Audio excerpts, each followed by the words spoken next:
Nous accueillons maintenant le coach Cyril pour la première intervention. Merci beaucoup.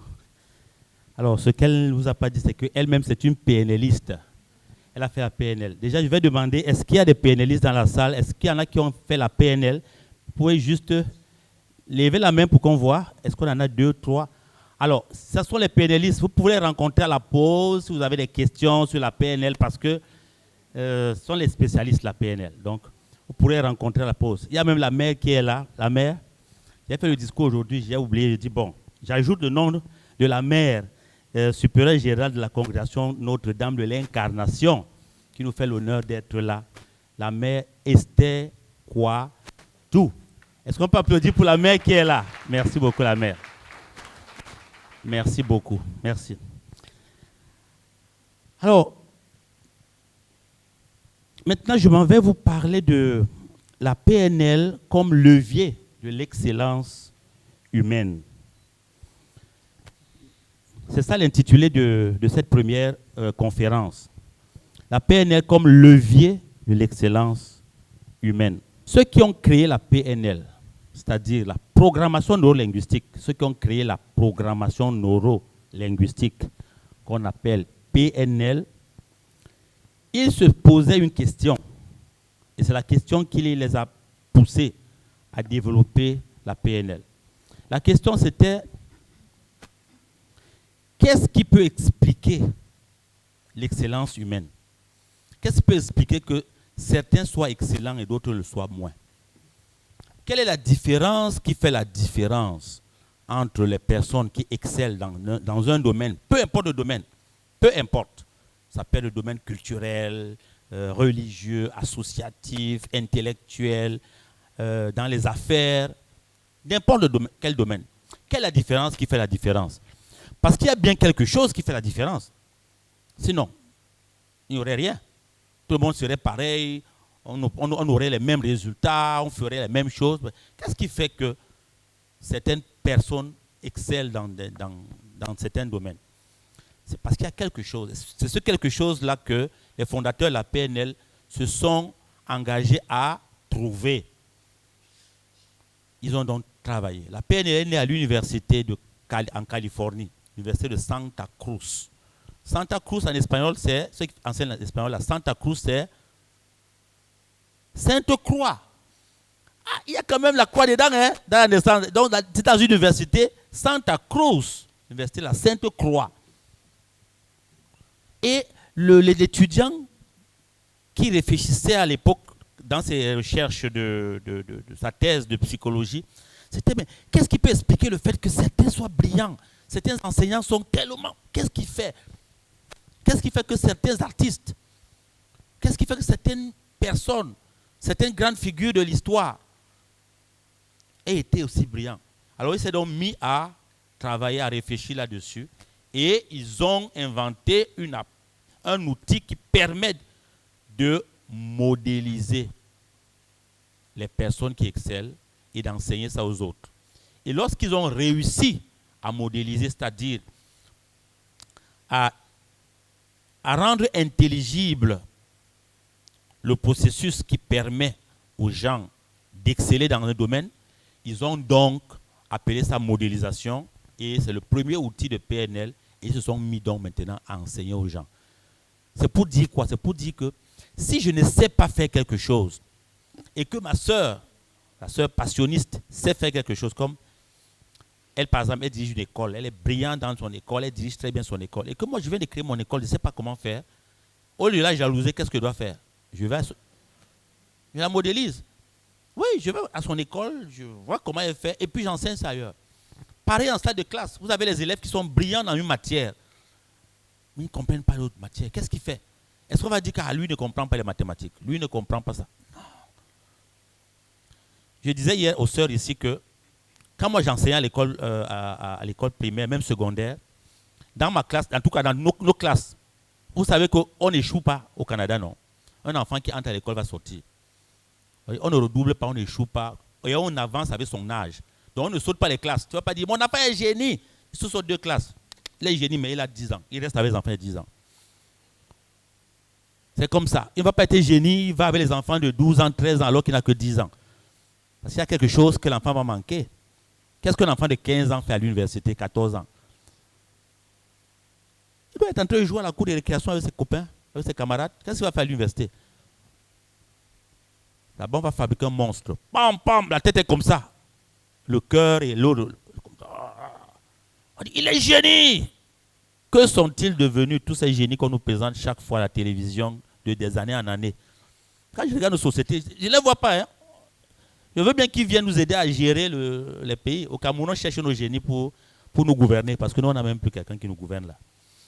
On cherche quelqu'un pour nous gouverner. On ne trouve pas les génies, on est obligé d'aller chercher des gens comme Samuel Eto'o qui n'a même pas fait le coup moins 2. Mais c'est eux qui vont nous diriger. Comprenez donc que ce n'est pas parce qu'on a fait Sciences Po, on a étudié toute la science politique, qu'on est capable de diriger. Il y a d'autres ressorts. Et ce sont ces ressorts que la PNL va chercher. Parce que l'être humain est un mystère. Si on ne regarde que ce qu'on voit, on passe à côté. Donc la PNL, comme levier de l'excellence humaine, comment la PNL nous aide donc aujourd'hui à viser et atteindre l'excellence humaine? Il y a un de nos mentors, qui est Nelson Mandela, que vous voyez là, le vieux Dadi là. Ça, c'est un modèle pour nous. Il est modèle même pour vous, les éducateurs, les enseignants. Parce que dans son testament, Mandela nous a dit quoi? Il dit, moi voilà qui meurt. Mes enfants, je vous dis une chose. Retenez bien ça. L'éducation est l'arme la plus puissante pour l'émancipation d'un peuple. Si vous voulez tuer un peuple, tuez son éducation. Tuez l'école. C'est toujours par l'école. C'est-à-dire, quand on a réussi à... Je ne veux pas citer le Cameroun parce qu'il ne faut pas qu'on pense que je fais l'acharnement sur Paul Biya. En tout cas, on ne tue pas ce qui est la mort. Si vous voulez vraiment hypothéquer la vie d'un peuple, saboter l'éducation.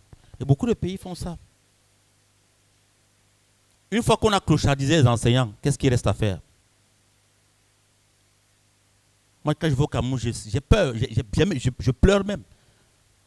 C'est l'enfant qui va donner un peu d'argent à l'enseignant pour que l'enseignant puisse. L'enfant vient avec son goûter, l'enseignant coupe un peu pour qu'elle puisse aussi avoir un tout petit peu. Vous voyez ça? Qu'est-ce que l'enfant et l'enseignant... Vous voyez, nous, on n'a pas grandi comme ça quand on était à l'école. Je suis quand même de l'ancienne école là. L'enseignant, c'était l'enseignant. L'instituteur, c'était l'instituteur. Ah, attention! Nous, on rêvait être comme nos instituteurs. À Côte d'Ivoire, ce n'est pas le cas, mais au Cameroun, demande à un enfant, tu veux être comme ton professeur? Il dit, jamais! Comme ton professeur à l'université. Je dis, de l'université jusqu'au primaire, personne ne veut être comme son prof. On veut être policier ou alors féman. Vous savez ce qu'on appelle féman? Aïe! Les féman sont les gens, les marmailleurs là. Vous avez les féman ici, beaucoup même. Les brouteurs, voilà, les brouteurs. Je ne vais pas citer le nom des gens, mais il y a les grands, il y en a qui disent même qu'eux sont les marmailleurs. Je les écoute souvent à la télévision. Certains sont même pasteurs. Entre guillemets. Marmailleurs. Mais voilà ce que les enfants veulent devenir. Ou bien ils veulent devenir influenceurs. Il va devenir influenceur. Mais il ne va pas te dire qu'il va devenir enseignant. Parce qu'on a retiré à l'enseignant, de manière consciente ou inconsciente, ce qui faisait son... C'est pas c'est l'autorité ou bien. Mais il y a ça. Alors, seulement l'école reste l'école. Parce que ce n'est pas parce qu'on a retiré quelque chose aux enseignants que l'école est morte. L'école ne peut pas mourir. L'école est une institution. Et les institutions ne meurent pas. Ce sont les individus qui animent les institutions qui peuvent mourir, mais pas les institutions. Donc, être enseignant est une institution aussi. Donc, ça ne mourra jamais. Parce qu'on a toujours besoin d'enseignants. Et l'enseignement, en Côte d'Ivoire, je connais, pardon, je ne parle pas de la Côte d'Ivoire, je parle de ma carte du monde, qui est le Cameroun. L'enseignement renaîtra là-bas et va renaître. L'école va renaître et va jouer son rôle. Alors, la PNL à l'école est un outil de l'excellence humaine. Parce que cette excellence commence d'abord par l'enseignant lui-même qui doit être excellent et un modèle. Donc ça, c'est très important. Et la PNL nous introduit dans un état d'esprit que Mandela traduit très bien. Et je vais vous lire ce que Mandela nous dit. Juste un extrait. Peut-être que vous allez vous reconnaître là. Il dit, notre peur la plus profonde n'est pas que nous ne soyons pas à la hauteur. Notre peur la plus profonde est que nous sommes puissants au-delà de toute limite. Nous sommes puissants. C'est notre propre lumière et non pas notre obscurité qui nous effraie le plus. Nous nous posons la question, qui suis-je moi pour être brillant? Qui suis-je pour être talentueux? Qui suis-je pour être merveilleux? Mandela poursuit en disant, en fait, qui es-tu pour ne pas l'être? Tu es un enfant de Dieu. Vous restreindre et vivre petit ne rend pas service au monde. Si nous éduquons nos enfants à vivre petit, à se restreindre, ça ne rend pas service au monde. Parce que le monde, il va vite. Je disais que nos enfants ne seront pas en compétition avec les enfants du quartier d'à côté. Ça fait les enfants de la Chine, de l'Inde, du Japon, du Canada, de l'Angola, tout ce que vous voulez. Alors, quand on les prépare pas seulement aux enjeux d'Abidjan, aux défis d'Abidjan, non. C'est beaucoup trop petit. Peut-être pour nous, c'est grand aujourd'hui, mais je vous dis, l'école dans 20, 30 ans, là, ça n'a rien à voir avec ce qu'on fait aujourd'hui. Parce que le monde est mondialisé. Et peut-être qu'on a eu juste un tout petit peu la preuve de la mondialisation du monde avec Covid-19. Voilà quelque chose qui est né dans une ville estudiantine là-bas à Wuhan. C'est Wuhan. C'est Wuhan. Je ne sais même pas prononcer ça. Mais c'est arrivé dans nos villages. Ça a décimé nos familles. Avec ça, tu vas encore dire que c'est les affaires des Chinois? Non. Affaire chinois va devenir ton affaire. Oui, affaire ivoirienne peut devenir ton affaire. Donc le monde est mondialisé. Aujourd'hui, on circule. La connaissance circule. Les informations circulent. Vous n'avez qu'à voir. Où vous êtes là maintenant, vous êtes connecté avec le monde à partir de vos téléphones. Vous savez ce qui se passe. Est-ce que vous êtes au courant que la FECAFOOT a été mis de côté, la Fédération camerounaise de football, et que c'est le ministère qui organise les matchs? Vous êtes en Côte d'Ivoire, vous êtes au courant de ça. Oui. Voilà un pays où celui qui doit organiser le football, on veut dire fou le camp. C'est un politicien qui va organiser le football. Mais vous êtes au courant de ça parce que le monde est mondialisé. Alors, Mandela nous dit, il continue à nous dire que l'illumination n'est pas de vous rétrécir pour éviter d'insécuriser les autres. On nous a enseigné qu'il faut se rétrécir. On dit non, il ne faut pas voir, il faut être tout petit, il faut être simple. Non. Oui. Quand j'étais au Cameroun, dans les années 2006, 2007, 2008, on avait introduit un projet qu'on appelait les Semaines africaines de la gouvernance locale. Alors, on travaillait beaucoup avec les communes pour la gouvernance locale, les communes et villes, et les ambassades aussi. Alors, je suis allé un jour rencontrer l'ambassadeur, je ne vais jamais oublier ça, l'ambassadeur de la République centrafricaine. Vous savez, la République centrafricaine, c'est un pays qui a subi beaucoup de crises, etc. Alors, quand je rentre dans son bureau, je lui parle de la gouvernance, j'explique. C'est un ambassadeur. Il se met à couler les larmes d'émotion. Il dit qu'un de nos enfants me parle de ces thèmes de gouvernance. Il dit, mon fils, nous, c'est seulement les Blancs qui viennent nous parler de gouvernance. On ne connaît même pas ce que ça veut dire. À l'époque, on parlait de bonne gouvernance, nouvelle gouvernance. C'était un terme un peu, quand tu veux montrer, tu connais bien français, tu parles de gouvernance. C'est un ambassadeur d'un pays. Coule les larmes comme ça. Il me dit, il ne savait pas qu'on pouvait aussi parler de gouvernance. Qu'un Africain pouvait leur parler de gouvernance comme ça. Parce que ceux qui viennent leur parler de gouvernance, c'est les jeunes qui quittent les États-Unis, la France, la Belgique, le Canada même. Mais pourtant, là, ces jeunes-là, ils avaient notre âge là, ils venaient nous parler. On a étudié dans les mêmes écoles, mais sauf que nous ne pouvions pas le faire parce qu'on nous avait dit que nous n'avons pas, il y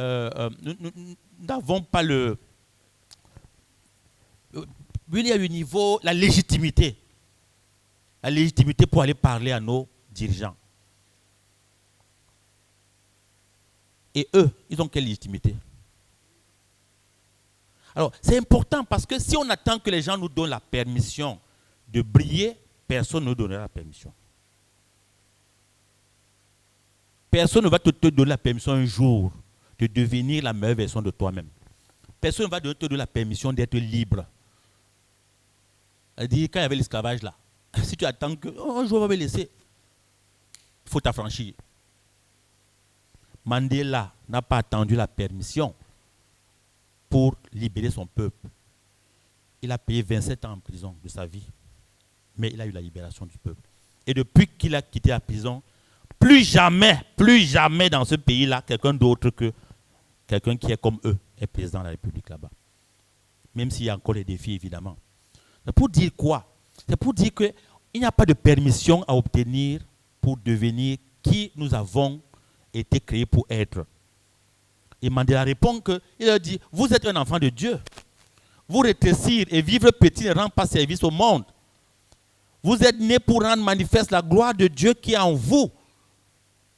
Et nos enfants, nos élèves sont nés pour rendre manifeste la gloire de Dieu qui est en eux. Et prenons ça très au sérieux. Et la gloire de Dieu, nous dit Saint Irénée de Lyon, c'est quoi? C'est l'homme debout et vivant. C'est l'homme et la femme, parce que pas seulement l'homme, hein. C'est évidemment l'homme, tout le monde, l'humain. C'est l'être humain debout et vivant. Mais qu'est-ce que signifie aujourd'hui l'humain debout et vivant?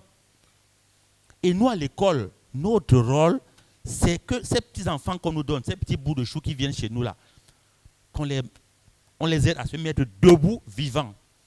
De toute façon, on a intérêt, parce que c'est notre avenir. On a intérêt. Donc, Mandela nous laisse ce testament et il nous dit que cette gloire de Dieu ne se trouve pas seulement chez quelques élus. Personne n'est venu sur cette terre accompagner quelqu'un d'autre. Comme on dit au Cameroun, que moi je suis venu accompagner les autres. Hein. N'est-ce pas, le pays appartient à Paul Biya. Moi je suis venu les accompagner, c'est Paul Biya. On va faire comment? Les gens disent, on va faire comment? J'étais à l'école primaire. Peut-être à cours élémentaire ou au cours préparatoire, quand Biya était président du Cameroun. Cours préparatoire, j'ai 51 ans aujourd'hui. Donc, c'est pour dire quoi? C'est pour dire que chaque être humain, excusez-moi, c'est ma carte du monde, parce que vous comprenez bien quelqu'un qui est resté enfermé pendant 40, 42 ans, quand il parle pas comme quelqu'un qui connaît autre chose. Donc, j'en parle comme ça parce que l'éducation, c'est le lieu de l'émancipation. C'est le lieu de l'émancipation. Et Mandela nous dit, au fur et à mesure que tu laisses briller ta propre lumière, tu donnes à l'autre, même de manière inconsciente, la permission de laisser briller sa lumière. Ça veut dire quoi? Quand tu décides de travailler sur toi et que tu commences à devenir la meilleure version de toi-même, tu donnes la permission aux autres d'en faire autant. Quelqu'un qui empêche à quelqu'un d'autre personne d'être heureux de rire, c'est parce que lui-même, il ne sait pas être heureux, il ne sait pas rire. Si lui-même il est heureux et il rit, il va comprendre que c'est beau de rire, d'être heureux, il va autoriser d'autres. Même de manière inconsciente. L'enseignant qui n'a pas confiance en lui ne peut pas accompagner le jeune, l'élève qui lui est confié à avoir confiance en lui, parce qu'il ne sait pas de quoi il s'agit. On ne donne que ce qu'on a. Pareil pour le parent. Donc, ce qu'on fait là, on ne fait pas pour les enfants d'abord, c'est pour nous-mêmes. La peine est d'abord pour nous-mêmes. Parce que lorsqu'on va nous-mêmes bien être intégrés, impliqués, transformés par la PNL, nous allons de manière subreptice, de manière même inconsciente, transformer les autres. C'est tout. Donc, c'est pour nous-mêmes. En nous libérant de notre propre peur, notre présence libère automatiquement celle des autres. Donc, Mandela nous parle aussi de la peur. Et je vous en parle, vous allez me demander mais quel lien avec l'école? Mais ce sont nos peurs. On a tellement peur. Je parle aux enseignants comme je peux parler à n'importe qui. Ce n'est pas directement à vous, je parle aussi à moi-même. Nous avons peur. Et la peur est l'ennemi de l'amour. Je disais à mon mot que ce n'est que l'amour qui peut convertir, ce n'est que l'amour qui peut inspirer. Un enfant va aimer l'école lorsqu'il va aimer son enseignant, ou lorsqu'il va savoir que son enseignant l'aime. Quand il sait que mon enseignant m'aime, je vais aller à l'école. Mais qui veut aller vers son ennemi? C'est ça que l'enseignant ne m'aime pas. Ah, le matin quand je me lève là, moi je ne veux pas aller là-bas. Hein. Comme je n'ai pas le choix, je vais y aller seulement, mais mon cœur n'est pas là-bas. Donc c'est ça. Ce qui transforme, qui nous transforme, c'est l'amour. Il n'y a rien d'autre qui peut transformer un humain. C'est l'amour. La contrainte ne nous transforme pas. C'est l'amour. Donc Mandela nous dit ça. Et ça, on peut très bien appliquer ça à l'école. Alors, moi je vous propose pour l'école quelques concepts pour bien comprendre notre mission. Comme j'ai affaire aux enseignants, je me suis permis quand même de travailler avec quelques concepts. Mais ne vous inquiétez pas, ces concepts-là, on peut très bien les détailler, les expliquer. La PNL est une approche de connaissance de soi. C'est pour se connaître. C'est aussi une approche de communication, pour pouvoir communiquer. C'est aussi une approche d'apprentissage. C'est une approche de leadership. C'est une approche de management. Dans mon mot, je vous ai dit que quand j'ai découvert la PNL, j'ai laissé tout ce que je faisais avant. J'avais fait beaucoup. L'histoire, la théologie, l'administration publique, les sciences politiques, le management, plein de choses que je faisais, plein, que j'enseignais même à l'université. J'ai vu que la PNL me permet d'agréger tout ça. Tout. Ça structure tout. Donc, la PNL nous permet d'avoir un socle structuré, non seulement en termes de savoir, mais en termes de compétences, en termes d'outils pour pouvoir. C'est comme les clés. La PNL te donne un trousseau c'est comme un trousseau de clés à PNL. C'est l'image qui me vient là maintenant. Un trousseau de clés. Tu as ce trousseau de clés. Quand tu as le trousseau de clés de toute la maison, tu ne t'inquiètes plus. Il faut passer par ici. Tu mets la clé, tu ouvres. Ici, tu ouvres. Là-bas, tu ouvres. Là-bas, tu ouvres. C'est comme ça. Il y a des gens qui ont une maison qui a peut-être 10 chambres. Ils n'ont qu'une seule clé qui ouvre une seule porte. Comment il va faire? Il va vivre dans une grande maison, mais il n'aura jamais accès aux autres chambres parce qu'il n'a pas de clé. C'est comme ça que beaucoup de gens traversent la vie comme ça. Traversent la vie. Il ne vit pas. Il est spectateur. Il commente. Et la PNL, moi, avec la PNL, ce que j'ai le goût de vous dire, c'est que vous n'êtes pas obligé de commenter. Déjà que travailler sur soi-même, on se rend un grand service soi-même. On améliore notre bien-être et on donne aussi aux autres la possibilité d'améliorer leur bien-être. Vos familles vont en profiter. Vos enfants, vos époux, vos épouses, vos frères, vos sœurs. Et au niveau professionnel, vos collègues vont profiter du fait que vous fassiez la PNL. Et maintenant, la cerise sur le gâteau, qui est le plus important aussi, les élèves vont en profiter. Donc la PNL, elle intègre 3 concepts que je m'en vais vous présenter rapidement, très rapidement. Je ne vais pas insister là-dessus, mais je vais quand même le présenter. Le premier concept, c'est un concept qui vous intéresse comme enseignant. Vous voyez, on nous a dit que nous les enseignants, nous sommes là pour enseigner, on dit enseignement et apprentissage, n'est-ce pas? Communique un savoir et l'autre capte le savoir. Celui qui communique, on dit qu'il enseigne. Celui qui capte le savoir, on dit qu'il apprend, n'est-ce pas? Enseignement et apprentissage, c'est la rencontre entre les deux, c'est ça l'école. La rencontre entre l'enseignement et l'apprentissage. Seulement, peut-être que vous avez appris ça, mais moi quand j'étais à la faculté d'éducation pour devenir enseignant, on m'a appris comment on enseigne. Et moi-même quand j'étais tout petit, on ne m'a pas appris comment on apprend. Il n'y avait pas un cours sur comment on apprend. L'enseignant enseignait. Et quand il enseigne, c'est toi maintenant de voir comment, dans son enseignement, là, tu peux créer tes stratégies pour apprendre. Est-ce que vous vous rendez compte? Votre métier, ce n'est pas appreneur ou bien spécialiste en apprentissage. Vous êtes des enseignants. C'est-à-dire, vous distillez une connaissance. Vous avez la connaissance. Vous partagez la connaissance. Mais comment on apprend? Oui, il y a les stratégies d'apprentissage efficaces. Mais seulement, est-ce qu'il y a des cours, est-ce qu'il y a des ateliers, est-ce qu'il y a des animations qu'on fait avec nos élèves en classe sur les stratégies? Est-ce qu'on est capable de créer nous-mêmes des stratégies d'apprentissage efficaces, adaptées et authentiques, adaptées à nos élèves dans notre salle de classe? La PNL te donne des outils pour que tu sois capable de créer des stratégies d'apprentissage efficaces en salle de classe. Ça, c'est quelque chose qui est important. Donc, le concept d'apprenance parle de ça. L'apprenance à l'école. C'est quoi cette apprenance à l'école? ici, je ne parle pas d'apprentissage, je parle de l'apprenance. L'apprenance est un concept qui vient bonifier le concept d'apprentissage. Parce que dans le concept d'apprentissage, il y a une relation entre l'enseignant et l'élève. L'enseignant, l'élève, il y a un qui donne, l'autre qui reçoit. C'est une relation asymétrique. L'enseignant est là, l'élève est là. Si vous êtes encore dans ce modèle, vous serez bientôt largué. Parce que ce n'est plus comme ça. L'enseignant aujourd'hui n'est plus le détenteur exclusif de la connaissance et du savoir. C'est fini. Parfois même nos élèves ont plus de connaissances et de savoir que nous. En tout cas, ils ont plus d'informations que nous parce qu'ils ont accès à ces informations. Un enfant qui est au secondaire ou en terminale ou en première, ses parents lui achètent l'accès à des sites d'apprentissage efficaces, des ressources additionnelles. Il a accès aux bibliothèques virtuelles. Peut-être que moi, l'enseignant, je n'ai même pas accès à ces bibliothèques-là, etc. Cet enfant a accès à la connaissance. Il a accès à l'information. Et quel est donc mon rôle d'enseignant face à ce jeune-là? Pour que mon rôle soit pertinent, il faudrait que je comprenne que je ne peux plus être le seul détenteur du savoir. Peut-être que le savoir que j'ai est même déjà obsolète. Parce que moi, je me fie encore à mes livres que j'ai achetés là, produits en 1987 en France.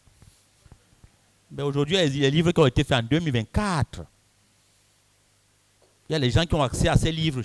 2024, donc la connaissance a évolué, la recherche a évolué. On n'étudie plus en 2024 comme étudiait en 1987. Alors l'enfant peut avoir accès au livre de 2024. Moi, j'ai encore mon vieux livre de 1987. Je fais comment? Comment je fais pour garder pertinent mon rôle? Il faudrait que je comprenne que je ne peux plus me présenter comme le propriétaire de la connaissance, comme celui qui connaît plus que tout le monde, les autres doivent m'écouter. C'est fini. L'enseignant n'est plus, c'est pas dans ce registre-là que l'enseignant évolue. Il faudrait que je devienne autre chose. Et ce autre chose, c'est quoi? Soit facilitateur de la connaissance, donc je facilite la connaissance, ou je deviens coach.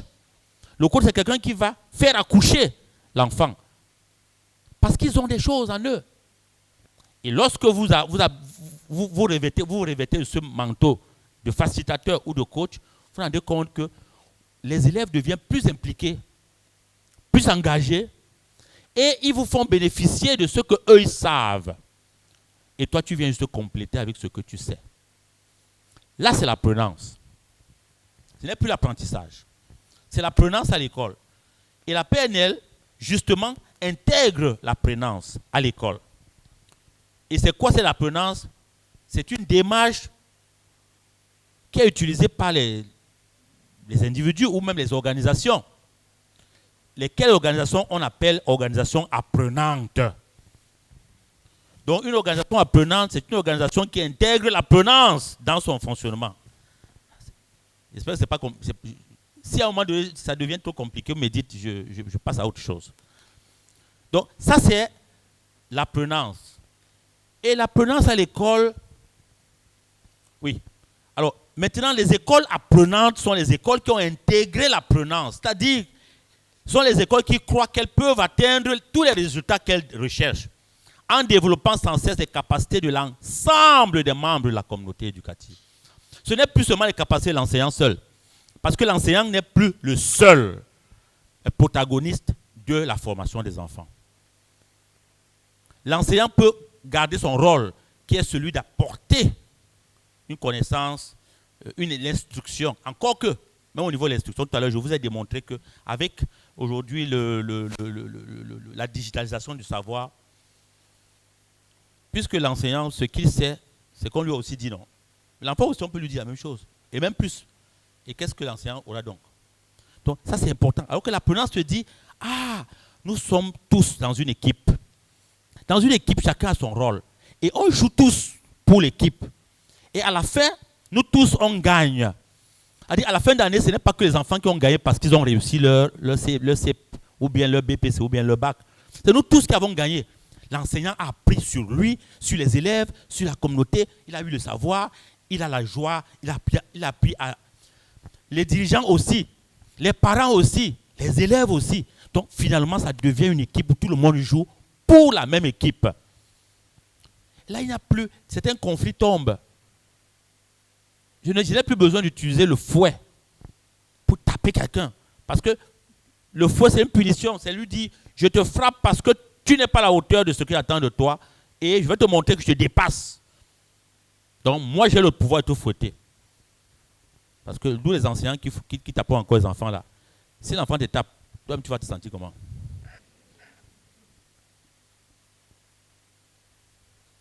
On dit, ne fais pas aux autres ce que tu veux pas qu'on te fasse, non. Ah, ou bien c'est pas ce qu'on dit. Ah, je pensais qu'on dit souvent ça. J'ai posé des questions comme ça au Bénin là-bas. Les gens sont levés, m'ont dit non, non, non, tu ne peux pas lever le fouet. Nous, si on lève le fouet, finalement, les enfants ne vont plus écouter. Il faut un qui a dit que l'homme noir aime quand on le tape. Vous voyez les croyances. Ça nous vient de loin. Hein? L'homme noir. Donc, il n'y a pas des enfants blancs têtus. Va taper l'enfant du blanc, toi, tu vas lire. Tu vas lire. Tape l'enfant du blanc, toi, tu vas voir. Tu ne peux pas. Mais l'enfant du noir, tu tapes pourquoi? Donc, ça, c'est important. Voilà les écoles apprenantes, ce que ça veut dire. Et l'apprenance elle-même à l'école, c'est quoi? C'est une attitude consciente qui permet à l'école et aux membres de la communauté éducative d'accroître leur capacité. Leur capacité à faire quoi? À gérer les enjeux complexes. Ce n'est plus seulement avoir les connaissances là, 1 plus 1 égale 2. Non, 1 plus 1 égale 2, il n'a pas besoin d'aller à l'école pour apprendre ça. Je vous dis, ce n'est pas... Sur YouTube aujourd'hui, pour apprendre toutes ces choses-là, ce n'est pas besoin d'aller à l'école. Il faut qu'il y ait plus que ça. Ce que Jésus appelle le magis. Il faut un plus. C'est juste 1 plus 1 égale 2. Pas besoin d'aller à l'école. Il y a une dame ici, on l'a modélisée au mois de mars dernier. Delta Akissi. Elle est comédienne ivoirienne. Vous la connaissez ou pas? Ah, vous la connaissez. Si on vous dit que cette femme n'est pas allée à l'école, vous ne l'avez pas enseigné. Hein? Voilà, vous l'avez pensé. Donc les enseignants, là, elle n'a rien à faire avec vous. Mais elle est quand même devenue Delta Akissi. Ce n'est pas pour dire que l'école est très importante. Il faut renforcer l'école pour que l'école joue son rôle aujourd'hui. Ce n'est plus le rôle d'hier où on avait besoin que les gens apprennent à lire A, B, C, D, I. C'est fini là. On n'a pas besoin de nous pour apprendre ça. Donc l'apprenance à l'école exprime une volonté des membres de l'école, dans la communauté éducative, d'apprendre autant sur eux-mêmes que sur les contenus des matières. Donc aujourd'hui à l'école là, ce n'est plus seulement les matières qui sont importantes. On va aussi à l'école pour apprendre sur nous-mêmes. Avec la PNL, j'apprends sur moi-même. J'apprends sur mes collègues. J'apprends sur mes élèves. Et puis j'apprends aussi le contenu en termes de matière d'enseignement. L'école n'est plus un endroit où on s'en va apprendre à lire, à écrire, à compter. Un endroit où on apprend à vivre. Et ça manque à nos sociétés aujourd'hui. Quand on voit les élèves qui sortent de l'école, même de l'université, ne savent pas que quand on rencontre quelqu'un, on dit bonjour. Rien que ça. Les gens qui ne savent même plus dire bonjour, ils ne savent même pas. Ils savent que quand ils arrivent quelque part, on les accueille, ils attendent qu'on leur donne la place. Même quand il voit un monsieur qui arrive chez moi, il va s'asseoir, il met croise les pieds, comment à toucher la télécommande. Pour moi, je me dis, son éducation a été... Mais même si tu es une grande personne, tu viens chez moi, ce n'est pas le chez toi. Le minimum, c'est que tu restes là, tu attends, on t'installe. Ce n'est pas ça. Ce n'est que ça. Ne parlons donc pas d'autre chose. La gestion des émotions, ce n'est pas parce qu'un enfant n'est pas content qu'il doit frapper son enseignant ou sur son camarade. Ce n'est pas parce que l'enseignant n'est pas content qu'il doit frapper sur l'enfant. La gestion des émotions dont parlait tout à l'heure la sœur Marie-Basile. Comment je gère mes émotions? Quand je viens, on m'a fatigué à la maison là-bas, je viens déverser ça sur les élèves à l'école. Ou vice-versa.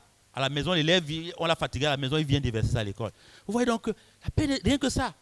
Et nous, les enseignants, on le sait très bien. Lorsque l'énergie qui circule dans une salle de classe n'est pas bonne, la journée est gâtée. La journée est gâtée, les gens sont mal à l'aise. C'est un lieu de vie. C'est comme dans une famille, comme dans une communauté. Si il y a une énergie négative, ça ne passe pas. C'est la même chose. Est-ce qu'on veut continuer à voir l'école comme un lieu où on vient seulement prendre quelques connaissances en mathématiques, en anglais ou en français, ou bien on veut en faire des lieux de vie où les gens vivent. N'oubliez pas, Jésus, Dieu est venu pour qu'ils aient la vie. Il n'a pas Dieu est venu pour qu'ils appellent les mathématiques et l'histoire en abondance. C'est la vie. C'est la vie.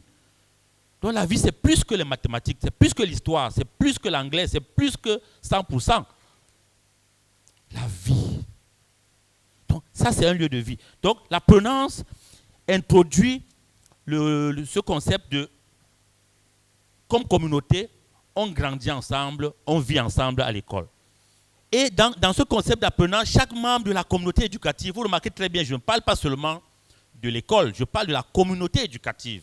Ici, j'intègre les parents, les enfants, les éducateurs, les enseignants, les dirigeants d'école et toutes les parties prenantes, tous les détenteurs d'enjeux dans le système scolaire. Parce que l'école, ce n'est pas seulement ce qu'on voit là, à Notre-Dame de la Paix là. La communauté éducative, c'est beaucoup plus grand que ça. Parce que cette école appartient à une communauté. Je ne parle pas de communauté religieuse, je dis communauté sociale. C'est l'école du quartier, c'est l'école de l'église, c'est l'école de la Côte d'Ivoire. Donc, c'est important. C'est important. Ce que nous faisons, ce n'est pas juste pour nous là. C'est important. L'apprenance à l'école, c'est aussi s'interroger sur ce que l'on a appris autant que sur les résultats atteints. C'est-à-dire, ce qui nous importe, ce n'est pas juste les résultats. C'est ce qu'on a appris et le processus. Donc la PNL introduit ici, met l'accent sur le processus, pas seulement sur le contenu ou le résultat. En PNL, le processus est autant important, aussi important que le résultat. Le processus est aussi important que le résultat. C'est-à-dire le chemin est aussi important que la destination. Tu ne vas pas dire, ah, moi j'attends le paradis un jour, mais tu vas vivre 80 ans ici, malheureux, tu attends le paradis. Bonne chance. Moi, je vais d'abord vivre bien ici, et puis je vais aussi vivre bien là-bas. 1 plus 1 égale 2, ça dépasse 1. C'est aussi simple que ça. Et c'est important qu'à l'école, si l'enfant, en plus des connaissances, peut développer en lui vraiment un bien-être personnel, il apprend à s'aimer, à se respecter, à se faire confiance, à aimer les autres, à les respecter, à leur faire confiance, à communiquer de manière bienveillante, mais l'école aura rempli sa mission. Quelqu'un qui sort de l'école, waouh, c'est un citoyen. Ce n'est pas quelqu'un mal élevé, qui se met à insulter tout le monde, n'importe où. Non. Donc, nous avons un rôle très important comme école et la PNL apporte quelque chose dans ce que vous faites déjà qui est comme ça. C'est comme ça. Maintenant, on veut que ça soit comme ça.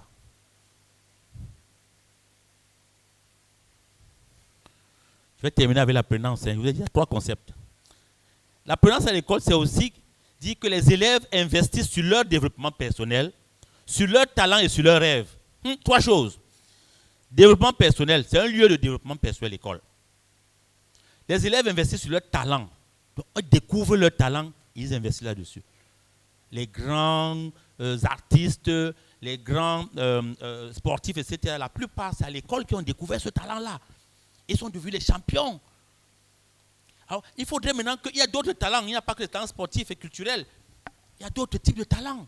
Donc, l'école doit être ce lieu-là où on développe ces talents. C'est déjà le cas. Je sais qu'il y a des activités culturelles, etc., parascolaires.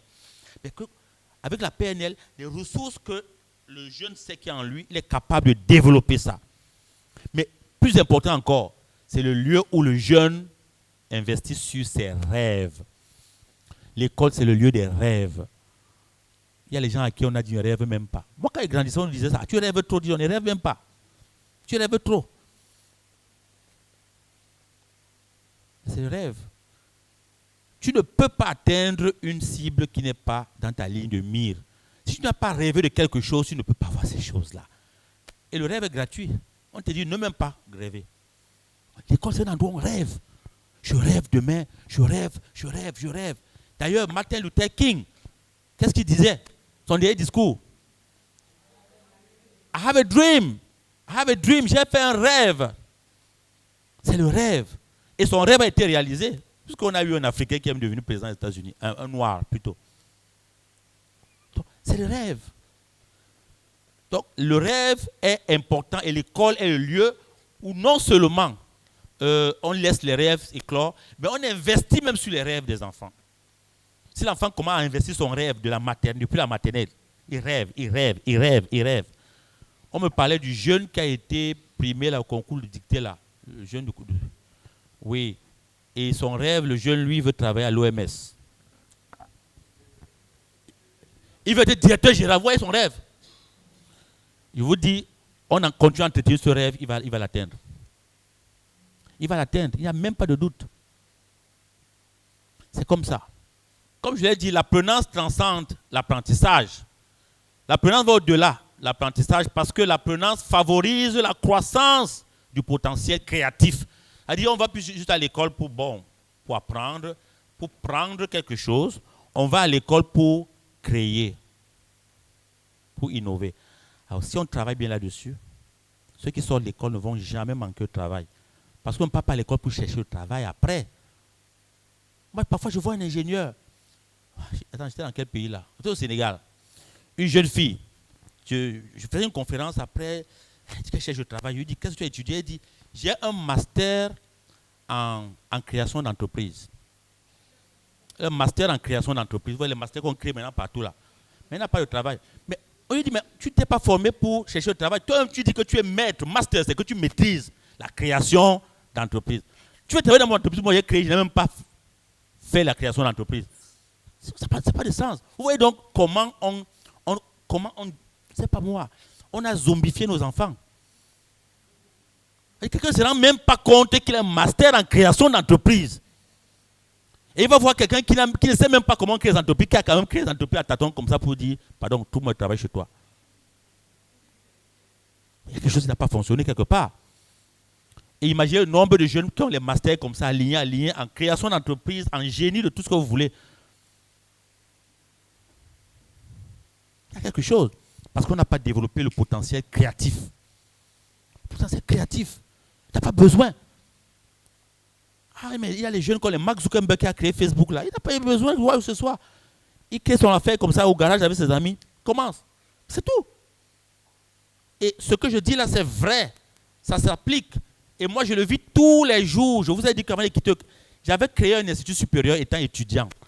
C'est-à-dire, je suis allé en France défendre un projet sur l'ouverture des masters en administration publique au Cameroun, dans mon institut, auprès des enseignants de sciences pour Grenoble, à l'université de Grenoble. Et moi-même, je n'avais pas encore fait la maîtrise. Et vous savez quelle licence j'avais? Licence de théologie. Je n'avais même pas licence à l'administration ou sciences politiques. Jamais. C'était la théologie. Mais j'ai gagné ça. C'est parce que j'étais convaincu que c'était la chose à faire. Je ne voulais plus que mon pays soit humilié comme pays corrompu. Il fallait faire quelque chose. Je n'ai pas attendu que quelqu'un vienne décider. Si j'attendais comme un homme, qu'à partir de maintenant, tu peux faire quelque chose pour ton pays, je n'aurais jamais fait. Personne ne te donnera l'autorisation de faire quelque chose dans la vie. Ni pour toi, ni pour les autres. C'est toi qui vas décider si tu veux le faire ou pas. Et c'est tout.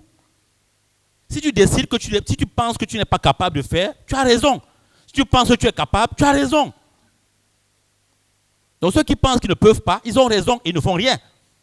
Ceux qui pensent qu'ils peuvent, ils ont raison et ils font. Malheureusement, ceux qui pensent qu'ils peuvent sont très peu nombreux et ceux qui pensent qu'ils ne peuvent pas cherchent à les décourager. D'où en PNL, on dit que, la carte des territoire.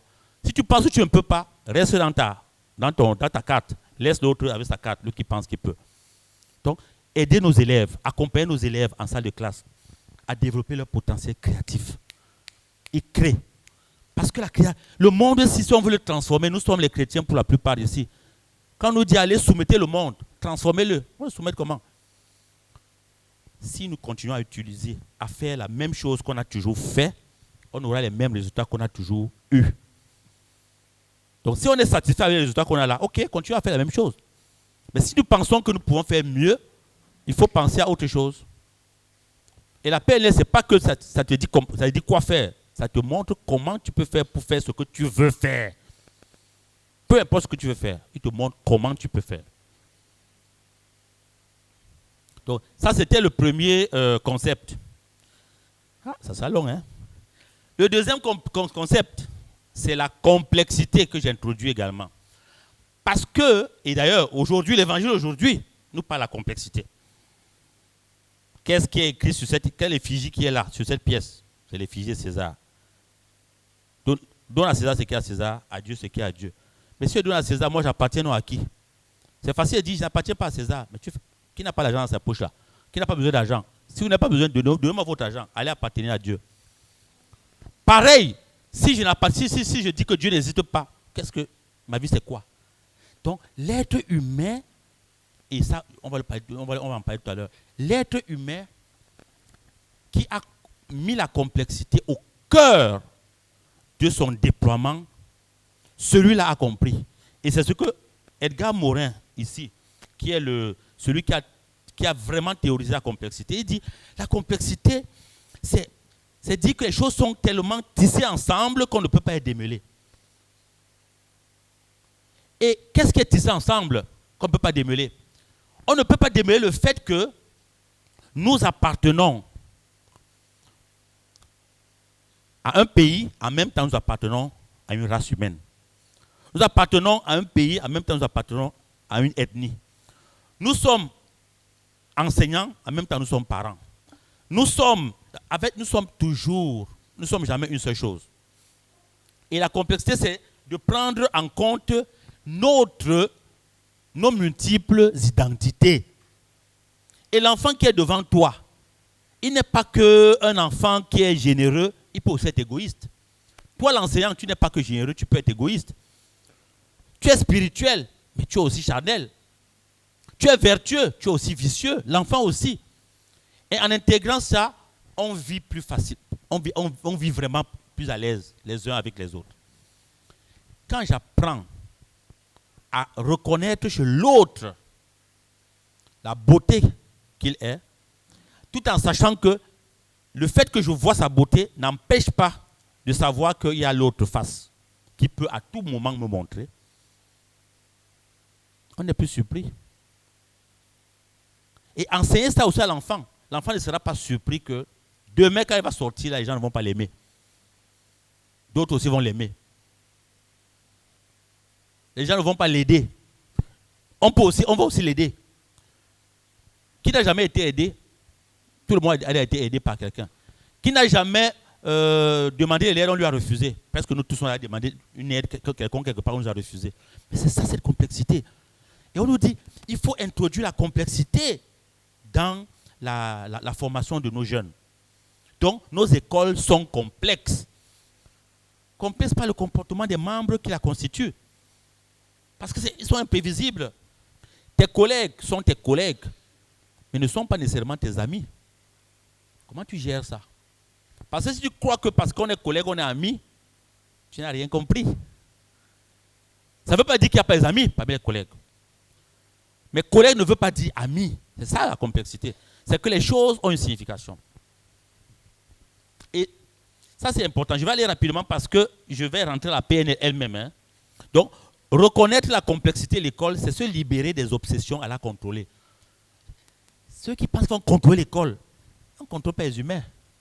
Tu contrôles l'école comment? Non, tu ne contrôles pas l'école. Donc, au lieu d'être là, croire que tu vas contrôler l'école, je vais contrôler ma classe. On ne contrôle plus sa classe. Parce qu'on ne contrôle pas, je vais contrôler tout. Tu n'es pas un contrôleur, tu es un enseignant. Reconnaître la complexité de l'école, c'est adopter une culture de mouvement. La culture de mouvement, c'est quoi? Il faut savoir que les choses évoluent, les choses avancent, les choses sont dynamiques. Et il faut toi aussi, moi aussi, nous tous, être aussi dans cette dynamique où ça évolue. Donc, c'est vraiment, l'enseignant ne peut plus être quelqu'un qui s'assoit et se couche sur ses lauriers. Non, ce n'est plus le cas. Vous allez voir que cette année, si vous pouvez avoir 100%, si vous amusez l'année prochaine, vous avez 70%. Hein. Ce n'est jamais gagné hein, d'avance. Ce n'est jamais gagné d'avance. Parce que pendant que si vous endormez, il y a les écoles qui naissent à côté là. Il y en a même qui vont venir même chercher même les élèves dans votre école même. Hein. Il y en a qui vont prospecter même dans les écoles des autres. Oui, ils viennent prospecter, chercher. Oui, ça peut arriver, donc c'est tellement complexe. Alors, il y a également adopter le lâcher-prise. Le lâcher-prise. Ça, j'aime beaucoup. Lâcher-prise, c'est démissionner du poste de Premier ministre de l'univers. Dans notre salle, il y a beaucoup de premiers ministres là qui sont parmi nous. Les gens qui pensent que c'est moi et moi seul. Contrôle tout. Passer comme ça. Un enseignant qui est comme ça, rigide, ça ne marche pas. Ça ne marche pas. Et la PNL nous donne les outils pour être flexible. Flexible. Et être constamment en train de s'adapter. Chaque fois. L'éducation, c'est l'un des secteurs qui évolue rapidement. Il y a les nouvelles matières qu'on introduit, il y a les nouvelles approches pédagogiques qu'on introduit. Il faut être là. Et puis même, voilà la PNL qui arrive, apprendre à travailler sur soi, et puis accompagner, être cultivé, parce que les enfants posent des questions. Quand un enfant te pose une question, parfois il y a la réponse, hein, mais il veut valider si tu... Il pose la question, monsieur, madame, quand tu réponds, tu donnes la réponse qu'il connaît, il dit, voilà, là tu mérites son... Ah, il s'est dit, bon, je suis en de bonnes mains. Mais s'il pose la question, madame dit, tu déranges sur tes questions. Il pose encore, il va dire, madame, c'est comment avec madame ne répond jamais à mes questions. Il va aller poser la question ailleurs. Il va avoir les réponses ailleurs, on ne sait pas quelle réponse il aura. Donc ça, c'est important. Notre métier n'est pas... Celui qui cesse d'apprendre, cesse d'enseigner. Il cesse d'enseigner. Même s'il est encore en train d'enseigner là, comme Saint Paul dit, il résonne comme une cymbale. Bam, bam, bam, bam. Il n'y a plus un impact. Parce qu'il a cessé de se nourrir. Si je cesse de me nourrir, qu'est-ce que je donne aux autres? Plus grand chose. Donc ça, c'est le deuxième concept. Le troisième et le dernier, c'est le concept, hein, avant de rentrer dans la PNL. Parce qu'on a, ouais, c'est fini, c'est pas fini. Hein? C'est une journée de travail. La connaissance pertinente. Je dis connaissance pertinente. Ce n'est plus la connaissance. Aujourd'hui, le concept de connaissance pertinente est un concept en PNL qui intègre les 3 niveaux d'apprentissage et de connaissance. Le premier niveau, c'est la théorie. Donc, apprendre. Oui, l'école, on enseigne la théorie, nous sommes les théoriciens. Surtout nous qui sommes au secondaire là. On enseigne les théories, Très bien, on applaudit. Oh, merci beaucoup, prof, tu es bon. Prof, histoire géo. On connaît toute l'histoire de la Première et la Deuxième Guerre mondiale. Ça, c'est très bien. Maintenant, si on reste seulement à ce niveau-là, il y a quelque chose qui manque. Parce que l'enfant va se poser la question, oui, et après? Enfin, je veux dire, c'est quoi? Qu'est-ce que ça m'apporte là? Quelque chose. Il faut être capable de passer au deuxième niveau. Là, maintenant, expérimenter quelque chose.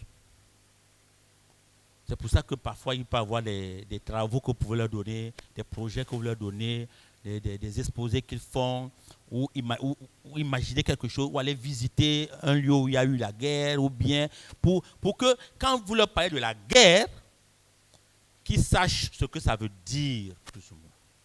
Pas seulement ce qu'on a lu, mais qu'ils expérimentent quelque chose. Ou faire venir des vétérans de la guerre pour leur parler, ou bien quelque chose comme ça. Il y a plein d'affaires qu'on peut faire. Le troisième niveau que la PNL apporte en apprentissage, c'est la modélisation dont je parlais au début. Là, c'est apprendre. C'est-à-dire, là, maintenant, l'élève est capable de modéliser ceux qui ont les compétences que lui veut avoir. Je veux être comme Mandela, je modélise Nelson Mandela. Je veux être comme la directrice, je modélise la directrice. Je veux être comme, je modélise la personne. Et vous voyez que quand un enfant est capable de modéliser ce qu'il veut être, il est déjà ce qu'il veut être. C'est du déjà là. Maintenant, il va se mettre à travailler à devenir ce qu'il est déjà. Un enfant qui sort de l'école, il sait déjà ce qu'il va être. Il sait même déjà comment il va faire pour l'être avec la PNL. Donc du coup, quand il va à l'université, c'est pour avoir des outils additionnels, des ressources additionnelles. L'université ne sera plus un passage obligé de tout le monde pour espérer avoir quelque chose. Parce que si mon rêve, c'est d'être un grand artiste, un grand photographe, ne me dis pas qu'après mon bac, je dois faire 8 ans encore à l'université pour être grand photographe. Je commence là. Comme mes frères sont là. C'est-à-dire, je m'inscris dans une école pour apprendre, ou bien je vais apprendre aux côtés d'un grand photographe. Mais Pathé Oké ici, il n'a pas fait les grandes écoles de couture. Pas besoin, il savait ce qu'il voulait être. Delta ici, pareil. Mais quand tu sais ce que tu vas être, un enfant qui sait ce qu'il va être, il va le devenir. C'est aussi simple que ça. C'est nous qui ne savions pas ce qu'on voulait être, comme on bourlinguait partout, de faculté en faculté, chaque année, parce qu'on ne savait pas quoi faire à la maison, on continuait quand même à l'école. On ne savait pas quoi faire à la maison. Mais c'est fini. On perd le temps et on nous vole notre vie. Il y a des jeunes qui ont 30 ans, n'ont jamais gagné de l'argent d'eux-mêmes. Parce qu'ils sont toujours à la charge de leurs parents. On dit, oh, il a deuxième master. Troisième master, il entend qu'il y a un master logistique et transport qui paye. Bim. Je suis expert en logistique et transport. Tu vas transporter les choses de qui? Qui va te donner ces choses pour que tu transportes? Mais c'est ça, vous voyez. Bon, en tout cas, ce n'est pas pour dire que ce n'est pas important. C'est important, toutes ces formations. Sauf que nous en éducation, la connaissance pertinente, c'est une connaissance qui va nous permettre d'adresser les enjeux qui nous intéressent. Claude Kwame, enseignant de SVT au Collège Notre-Dame. Bon, ce n'est pas vraiment une question, hein. Juste revenir sur les points des niveaux d'apprentissage. Voilà. Je pense que nous sommes passés un peu là-dessus rapidement. Pour nous, en tant qu'enseignants, c'est très important. Oui. Donc, c'est juste ça. Merci.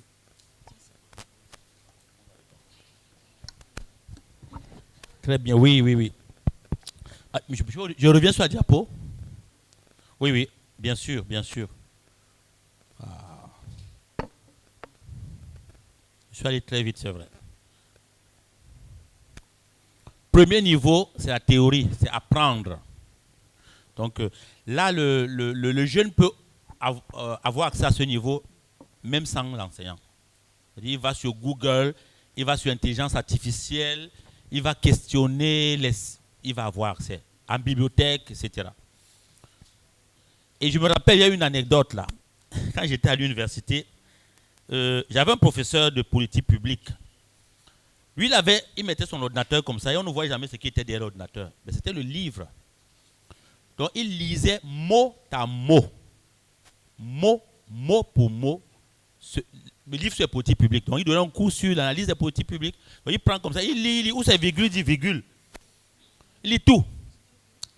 Et quand il finit comme ça, il nous évalue, il dit que tu n'as pas compris, ou tu as compris, ou tu n'as pas. Il nous évalue rien qu'à partir du premier niveau théorique. Lui-même n'a même pas pris la peine même de créer même des mises en situation, des exercices, pour qu'on puisse même... Donc, quand on a découvert, parce qu'il mettait son ordinateur comme ça, il posait le livre là, on ne voyait jamais, nous on a assis en face de lui, on ne voyait jamais que son livre qui était ouvert là. Finalement, quand on a découvert ça, on s'est dit, ben, pourquoi venir en classe? On était à l'université, pourquoi venir en classe, quelqu'un me lise le livre? Mais je reste au quartier, moi je peux lire le livre là. Puisqu'il n'y a rien de plus qu'il va me donner. Donc il me garde au premier niveau. Et on peut rester à ce premier niveau jusqu'au doctorat. Hein. C'est pour ça qu'il y a des gens qui ont des diplômes mais ne savent pas quoi en faire. Parfois même tu veux même l'embaucher, tu passes en entrevue, il n'y a rien. Tu le sors de ces livres qu'il a lus, il n'y a rien d'autre. Il n'y a rien d'autre. Rien. On va dire, oui, les jeunes ont étudié, mais ils n'ont pas d'emploi. Oh mon Dieu. Mais moi, je suis un entrepreneur. Je n'ai pas créé une entreprise pour recruter des diplômés. Moi, je recrute des gens qui ont créé la valeur, qui ont apporté la valeur. C'est-à-dire, qui me permet d'évoluer dans ce que j'ai fait. Pas parce que son diplôme ne me sert à rien. C'est son diplôme, ce n'est pas le mien. Et même le mien ne me sert à rien si ça ne m'apporte pas de la valeur. Donc, le deuxième niveau, c'est apprendre à apprendre. Là, c'est l'expérimentation. Donc, l'apprentissage, la connaissance pertinente passe par l'expérimentation. Ce que nous avons vu, ce que nous aurons entendu, c'est ça que nous vous annonçons, dit Saint Jean. Donc, c'est le deuxième niveau. L'enseignant qui enseigne ce qu'il a expérimenté est différent de l'enseignant qui enseigne quelque chose qu'il vient de lire dans le livre là. Ce n'est pas la même chose. C'est pour ça que nous, en PNL, on dit on ne peut pas accompagner un client ou quelqu'un plus loin qu'on est rendu soi-même. Si je veux t'accompagner à confiance, pour avoir une plus grande confiance en toi, si je n'ai pas travaillé ça moi-même, je ne peux pas t'accompagner. Je vais te lire ce qu'elle livre dit. La confiance en soi, il faut faire comme ça. C'est comme ça. Mais c'est babab. Comme on dit au Cameroun, c'est le bub. C'est la bouche. Ce n'est que le bub. Donc ça, c'est le deuxième niveau d'expérimentation. Le troisième niveau, c'est que la peine et la porte. Chers collègues, là, c'est la modélisation. Et c'est ce que c'est la plus-value du projet PNL à l'école. Nous allons, dans la formation qu'on va vous proposer, vous, nos collègues, c'est comment faire pour pouvoir modéliser les élèves qui excellent, peu importe le domaine. Ça peut être sur le plan comportemental, sur le plan des connaissances, sur le plan de... Peu importe, modéliser et enseigner ça aux autres.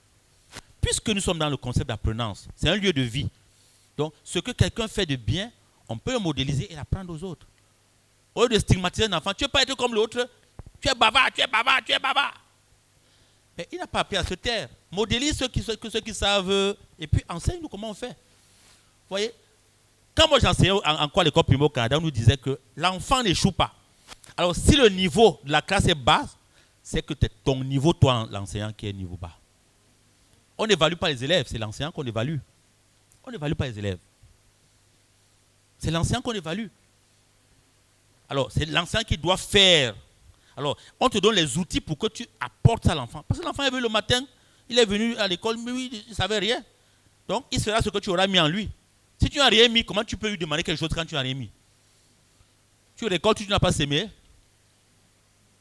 Il faut s'aimer. Chers collègues, c'est beau? Voilà, merci beaucoup. C'est bon, monsieur Kwame.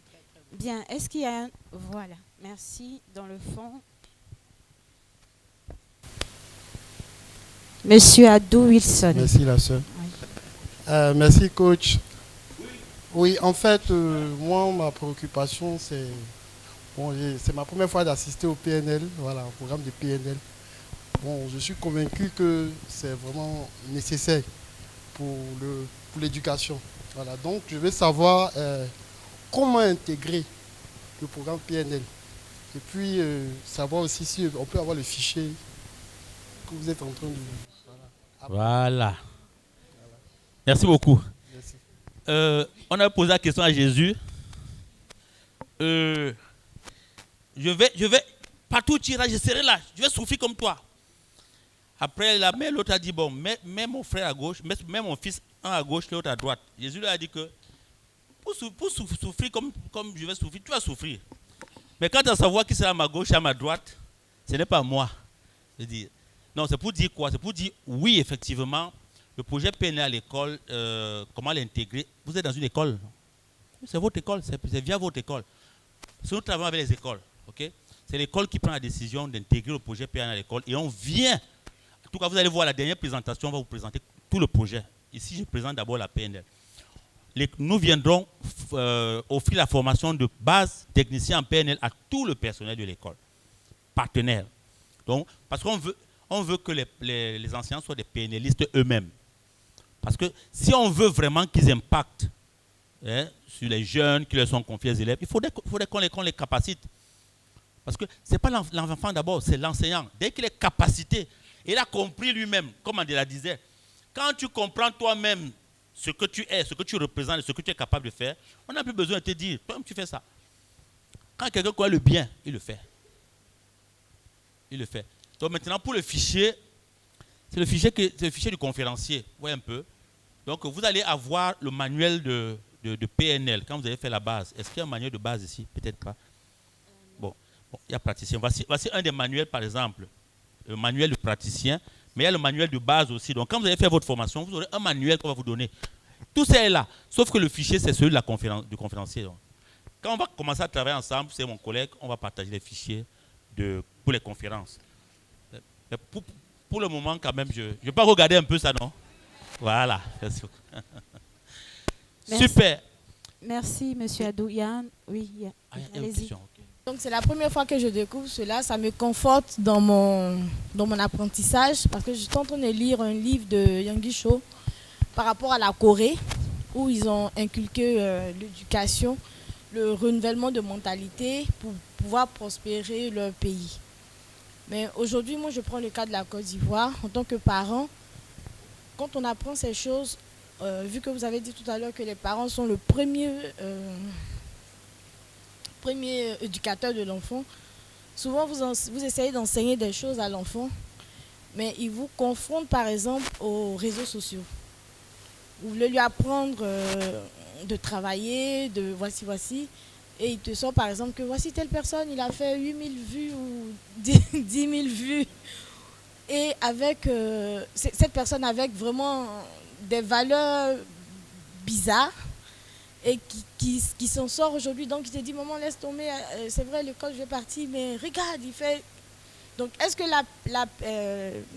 la PNL nous donnera des outils vraiment appropriés par rapport à à cet environnement dans lequel nous évoluons.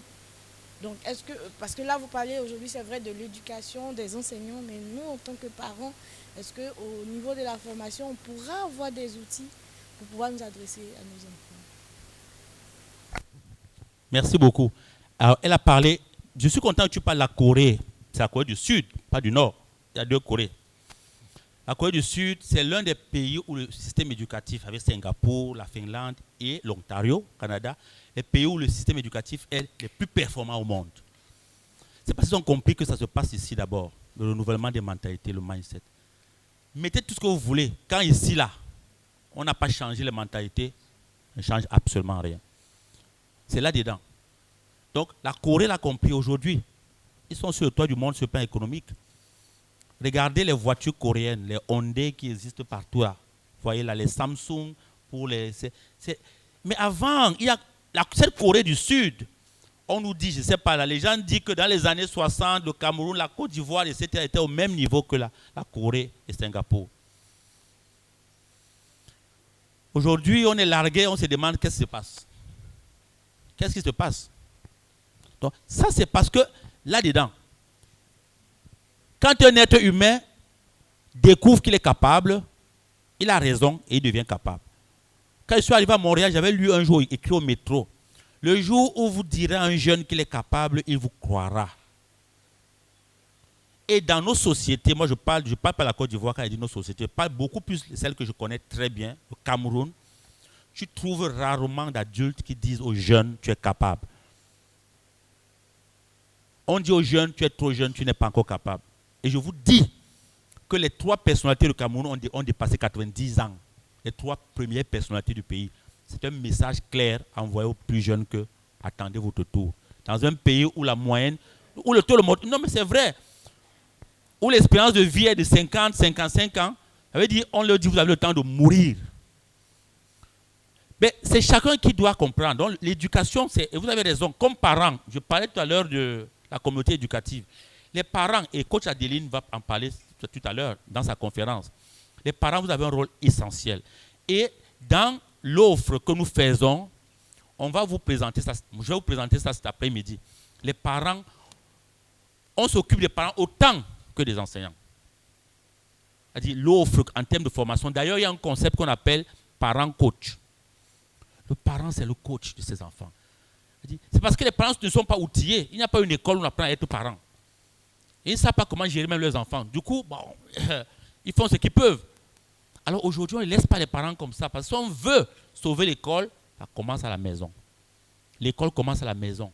Les enfants qui sont bien préparés à la maison, bien sur le plan émotionnel, sur le plan intellectuel, sur le plan, ils vont à l'école, excellent. Mais ceux qui sortent des maisons où c'est cliquer-claquer comme ça, là, quand ils arrivent à l'école, ça sert aussi cliquer-claquer. Mais c'est comme ça. Il n'y a pas de miracle qui va se faire entre l'école et la maison. Non. Donc, vous avez un rôle essentiel, les parents. Ne rentrez pas avant la fin de la journée parce qu'on a réservé quelque chose pour les parents. Et quels sont les parents qui sont ici? Vous pouvez se lever la main. Même si vous êtes enseignant et parent en même temps. Vous voyez que c'est presque nous tous. Moi, je suis parent. Vous voyez donc nous tous, nous sommes concernés. Donc, on est d'abord parents avant même d'être enseignants, n'est-ce pas? Donc, on va voir ça ce soir. Merci pour la question. Ok. La PNL aide à développer la sagesse du cœur. Donc voilà un outil qui ne développe pas seulement la sagesse de la tête, la sagesse du cœur. Vous voyez qu'on fait un déplacement. On n'est plus au niveau seulement de la tête, on est au niveau du cœur. Parce qu'aujourd'hui, c'est ça. Ce qui nous manque, ce n'est pas les gens qui ont la tête pleine. Les têtes pleines, il y en a beaucoup. Le cœur est comment? Certains disent dur. Le cœur est comment?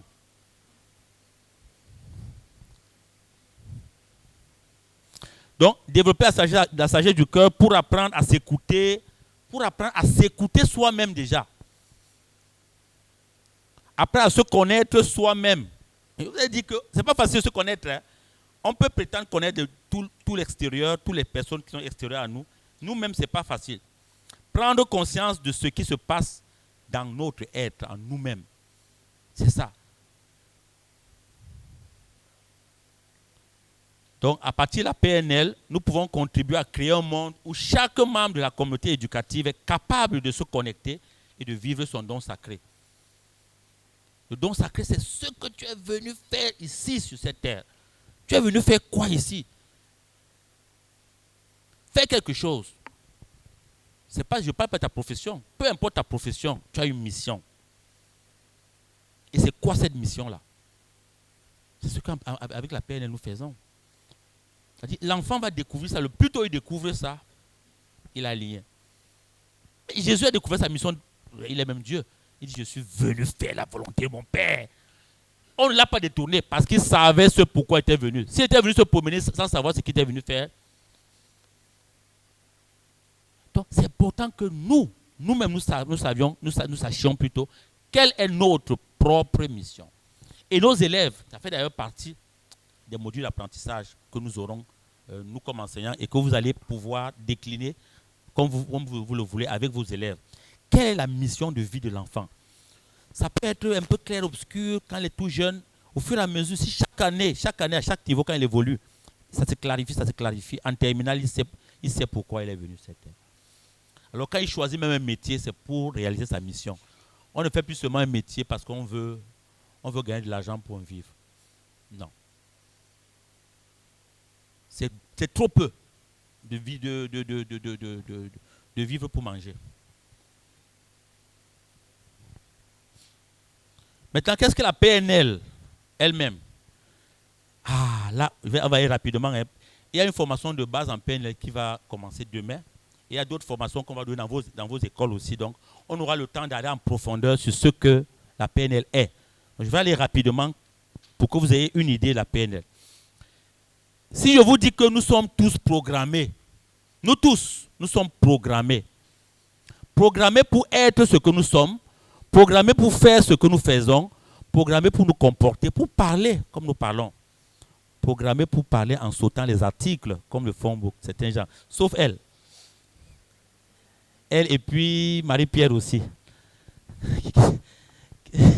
Bon, tout le monde aussi, évidemment. Tout le monde. Je ne veux pas voir les problèmes. Alors, cette programme, ça veut dire quoi? Ça veut dire que dès le sein de notre maman, et à travers l'éducation qu'on a reçue, à travers l'éducation qu'on a reçue à la maison, à l'école, à l'église, dans la société, nous avons été formatés. J'utilise même un langage informatique. Formaté, le cerveau a été formaté, préparé pour être comme il est. Et tu as le pouvoir de reformater ton disque dur. Programmation, c'est un langage informatique. Hein. Les fondateurs, c'était un psychologue, il était en même temps informaticien. L'autre était mathématicien et linguiste. Donc le mot programmation veut dire, informatique, ça veut dire il y a des programmes qui ont été installés en nous. Et ces programmes, ce sont des croyances, ce sont des pensées qui ont été installées en nous. Mon oncle qui m'a élevé nous disait chaque fois que le blanc est Dieu. Et il me disait, parce qu'il était impressionné par ce que les blancs sont capables de faire. À ma langue, il dit Nkana et Job. Et il le dit, tous sont sérieux. Il dit qu'on ne te mente jamais, le blanc est Dieu. Waouh! Ben écoute, je pense que je vais continuer à vivre avec une croyance comme celle-là. C'est l'histoire. Il est Dieu. Il n'est même pas Dieu, il n'a jamais été Dieu. Même Dieu n'a jamais été blanc. Donc, mais c'est une croyance. Quelqu'un à qui on a dit que toi, tu ne vas jamais être... Tu n'arriveras jamais. Tu ne réussiras jamais. Donc, si on te l'a dit et que tu as acheté cette croyance, c'est ça la programmation. Donc, on t'a programmé pour être comme ça. C'est quoi la colonisation? C'est programmer les gens à se considérer inférieurs à d'autres. Ce qui fait que quel que soit ce que tu fais, lui-même il va acheter ça, il va dire je suis inférieur. Il va même s'en contenter et célébrer son infériorité. C'est ce qu'on fait maintenant au Cameroun. On a chassé un entraîneur camerounais, on a pris un entraîneur belge. C'est le conseiller ministre qui ouvre la portière de la voiture à l'entraîneur. Alors quand Rigobert Song était là, on banalisait, pourtant c'est Rigobert Song qui nous a quand même fait gagner les Coupes d'Afrique. On le considère que lui ne vaut rien parce qu'il nous ressemble. Oui, c'est là-dedans. Et l'école, c'est un lieu, et madame dit tout à l'heure, et moi le terme que j'utilise, c'est l'école, c'est un lieu de décolonisation mentale. Si on sort de l'école en restant colonisé mental, c'est que l'école n'a pas joué son rôle. L'école, c'est un lieu de libération. C'est comme l'évangile, c'est un lieu d'affranchissement, c'est un outil d'affranchissement. Si l'évangile me condamne, ne m'affranchit pas, cet évangile n'est pas l'évangile de Jésus-Christ. Ce n'est pas Jésus-Christ. Pareil pour l'école. Si l'école ne me libère pas, l'école m'enferme, l'école, c'est que cette école n'a pas joué son rôle. Même si j'ai eu 20 sur 20, vous allez voir que ces 20 sur 20 ne vont pas aider la société. Il y a beaucoup qui avaient 20 sur 20 qui sont là, même pour leur propre vie. Ils ne sont pas une plus-value pour leur propre vie d'abord. Parce qu'ils n'ont pas été libérés là-dedans. Donc il y a ce qu'on appelle l'impuissance apprise. On nous a appris à être impuissants, à se croire incapables. On a aussi appris à d'autres à être puissants, à se croire capables. Regardez un jeune Américain, un jeune Canadien ou bien un jeune Sud-Coréen, etc. Écoute, il n'a pas de doute qu'il est sur le toit du monde, qu'il est capable, qu'il est parmi les meilleurs. Donc, il ne se pose même pas la question que est-ce que, parce que tout petit, on lui a dit tu es capable. Ses parents lui disent tu es capable, l'école lui dit tu es capable, la société lui montre que tu es capable. Même si tu as 20 ans, on peut te nommer, on peut te confier des grandes responsabilités. Parfois, chez nous, en famille, là, on va envoyer quelqu'un, on lui donne 10 000, on dit il est trop petit pour 10 000, c'est trop pour lui, on peut lui donner 10 000. Ou bien il y a un poste, peut-être il doit gagner, je ne sais pas moi, 1 million, on dit il va faire quoi avec 1 million? Il n'est même pas marié, il n'a même pas 25 ans. On ne donne pas ça. C'est croyance. On te fait croire que toi, tu n'as pas droit à. Toi, tu n'arrives, toi, tu n'es pas suffisamment. Et ça, l'école doit lever tout ça. Donc, la programmation neurolinguistique nous dit donc que nous avons été programmés dans notre cerveau, dont le disque dur, c'est le cerveau, par le langage, la linguistique, pour avoir les comportements, les croyances, les émotions que nous avons. Et nous pouvons, si ces émotions, ces croyances, ces comportements qu'on a installés en nous, que la société a installés en nous, sont positifs, sont utiles, c'est bien, on les garde. Mes parents m'ont enseigné à saluer les gens, à respecter les aînés. Je ne vais pas changer ça. Au contraire, c'est un patrimoine, on le garde. Mais il y a aussi des choses que mes parents m'ont enseignées qui aujourd'hui ne servent plus à grand chose. On idéalise souvent l'éducation qu'on a reçue des parents. Ce n'est pas tout qui était bon. Oh. Ce n'est pas tout qui était bon. Il y a des choses qu'on m'a enseignées que moi-même, quand je vois aujourd'hui, je me rends compte que si papa il a fait son mieux, mais là quand même, ça ne m'aide pas. Par exemple, moi, on m'a élevé dans une famille, on disait qu'un homme n'entre pas à la cuisine. Jamais. Ah, mais ici, parfois, les soeurs, ils sont parfois à la cuisine avec vous, non? Ah, moi, je suis là-bas à la maison géraliste, pas avec vous, avec celles qui sont là. Chez moi, je prépare, je fais la cuisine. Quand je suis entré au séminaire, on nous a dit, dimanche, il n'y a pas de cuisinier, c'est vous qui préparez. Aïe! Quand je sors d'une maison, on m'a dit qu'un homme n'entre pas à la cuisine. Mais on me dit, non seulement j'entre, je dois préparer. Ça, c'est trop me demander. Après, j'ai compris que c'était limitant ce que mes parents m'avaient enseigné. C'était très limitant parce que j'étais le premier garçon. Je n'ai que les sœurs alignées, beaucoup de sœurs comme ça. J'ai parti faire quoi à la cuisine? Mes sœurs sont nombreuses, même elles-mêmes, toutes n'entraient même pas à la cuisine parce qu'il y avait un embouteillage à la cuisine. Donc, du coup, ça, c'était l'exemple de ma famille. Je ne peux pas porter ça aujourd'hui et vivre partout dans le monde entier avec ça. Ce n'est pas possible. Un homme entre à la cuisine. D'ailleurs, les grands cuisiniers même sont les hommes. Ou bien? Voilà. C'est ça, non? Ah. C'est ça. Donc, cette PNL, qui est la programmation neurolinguistique, vient d'où? Elle vient d'un modèle qu'on appelle le constructivisme. Le modèle, elle nous dit quoi? Il nous dit que notre réalité est construite. C'est-à-dire, la réalité que tu vis là, c'est toi qui l'as construite. C'est toi qui as construit. Elle dit, tu as fait le choix, ma soeur, d'être une religieuse. Et le Seigneur est venu bénir la décision que tu as prise.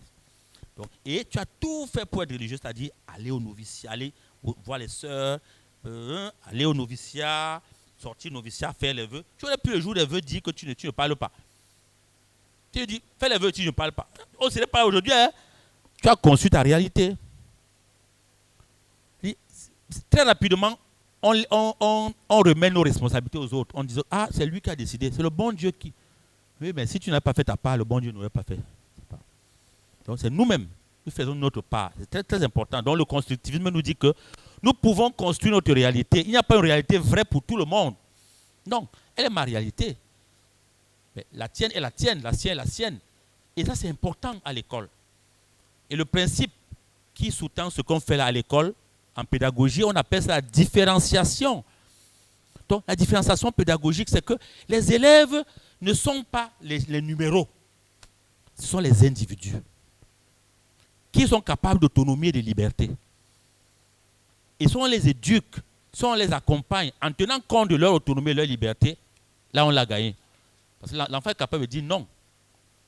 On ne nous a pas formés pour qu'un enfant, un petit dit non à un grand. On ne dit pas un grand, on ne dit pas non. En tout cas, avançons, allons seulement. Le deuxième outil théorique, c'est la psychologie. La psychologie humaniste, elle, c'est une vision positive de l'être humain. C'est-à-dire que chaque être humain désire se réaliser. Et nous, tout ce que vous voyez là, tout le monde veut être bien, non? Il y a un Camerounais qui a chanté là. Nous, on cherche le nyama. Personne ne veut le ngeme. Pour dire que nous tous là, le nyama, le langage, l'argot camerounais, nyama c'est manger. Nous tous là, on veut manger. Tout le monde veut être bien. C'est pour dire que tout le monde veut être bien. Donc si moi je veux être bien, que je comprends aussi que l'autre aussi veut être bien. Et après elle te dit, ah, si je sais que je veux être bien, et je fais tout pour être bien, l'autre aussi fait tout pour être bien, quel outil je vais donc utiliser pour qu'on soit tous bien? C'est la bienveillance. Donc je vais développer la bienveillance, qui fait que je vais veiller au bien de l'autre, lui aussi va veiller à mon bien, et nous tous, on va veiller au bien des uns des autres. Et la PNL nous aide à cela. Bon. L'expérimentation, c'est un outil. Tout à l'heure, je l'ai présenté rapidement. La modélisation aussi, je l'ai présenté. Vous allez le voir en PNL. Tout ce que vous allez voir plus tard, je vais rapidement. La modélisation aussi. Alors, je vais vous présenter deux outils et puis je vais arrêter. Voici un outil rapide pour expliquer le comportement humain. La PNL te dit que quand vous voyez les gens se comporter là, ne regardez pas seulement le comportement de la personne. Le comportement de la personne vient d'où? Le comportement là vient d'où? Des états internes. Les états internes, c'est quoi? Les états internes, c'est les émotions. Donc, le comportement de quelqu'un est fonction de ses émotions, est causé par ses émotions. Si j'ai les émotions de joie, par exemple, Adingra vient de marquer un but. Mon cœur est en joie. Qu'est-ce que je vais faire? Je vais danser, non? Je vais crier, sauter. Donc, mon comportement est provoqué par les émotions qui sont à l'intérieur de moi. Pareil, si je vois quelqu'un se comporter, un enfant qui arrive, il pleure, il y a quelque chose qui se passe en lui. Donc, ne lui dis pas tais-toi. Ce n'est pas ça qui règle le problème. Il faut voir quelles sont les émotions qui sont à l'intérieur de lui. Et les émotions sont aussi dépendantes de quoi? Des pensées et des croyances. Des pensées et des croyances. Lorsque la Guinée équatoriale nous a marqué 4 buts, vous voyez, moi je suis la même famille, hein, c'est la même famille. Lorsqu'ils ont marqué 4 buts, c'était quand même difficile. Il y a des jeunes qui ont caillassé les autobus en ville. Ça, c'est un comportement. Ce comportement était causé par quoi? Par les émotions qu'il traversait en ce moment-là. Émotions de... Il y avait quoi, par exemple? La colère, le dépit, quoi. Là. La non-maîtrise de soi, oui. L'humiliation, oui. Tout ça. Ils se sont dit, mais c'est pas possible. Alors ils cassaient. Ça, c'est le comportement. Ce comportement est fonction des émotions. Mais ces émotions, qu'est-ce qui fait qu'ils aient ces émotions, qu'ils se sentent humiliés? C'est parce qu'ils pensent que ce n'est pas la petite Guinée équatoriale qui va venir à domicile. À Ebimpe en plus. Non, c'est trop. C'était à Ebimpe ou bien c'était à Oufé-Boigny? En plus, non, là c'est trop. C'est trop, là, on ne peut pas accepter ça. Si c'était le Brésil qui avait gagné 4-0, on doit encore dire que bon, c'est quand même le Brésil. Mais la Guinée équatoriale, ceux qui ont marqué 2 ou 3 buts là, ils jouent en 3e division en Espagne. On dit, c'est même qui n'est même pas un grand joueur. Ils font comment pouvez-nous gagner comme ça? C'est parce que je pense que je suis supérieur, ou alors je suis quand même quelqu'un qui ne mérite pas ça, que j'ai ces émotions au fond de moi qui font que je me comporte comme je me comporte. Donc, à l'école, en salle de classe, on va développer ça plus tard quand on va faire les formations. Vous allez voir qu'en salle de classe, le comportement d'un enfant, ou même de l'enseignant, ou même le comportement du parent à la maison, est toujours fonction de ses émotions et de sa pensée. Alors, nous, en PNL, nous ne travaillons pas au niveau du comportement. Si on veut changer le comportement de quelqu'un, je travaille sur la gestion de ses émotions et sur ses croyances, ici, ce qu'il pense. C'est pour ça qu'il y a des techniques de changement de croyances, les techniques de gestion des émotions. Dès que je travaille sur ces deux-là, je sais que le comportement va être changé. Oui, merci. Donc ça, c'est le premier outil. Le deuxième que je vous propose, il est rapide. Oh, on va seulement les lire, hein? On ne va pas les commenter. Ce sont les postulats de la PNL.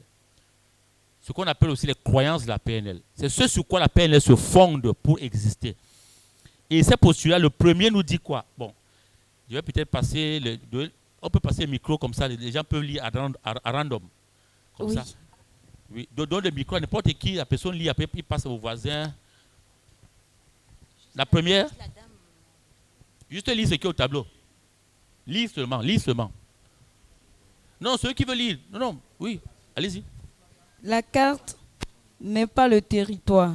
Premier postulat, vous allez le voir en formation, je vais expliquer en formation. Continuons.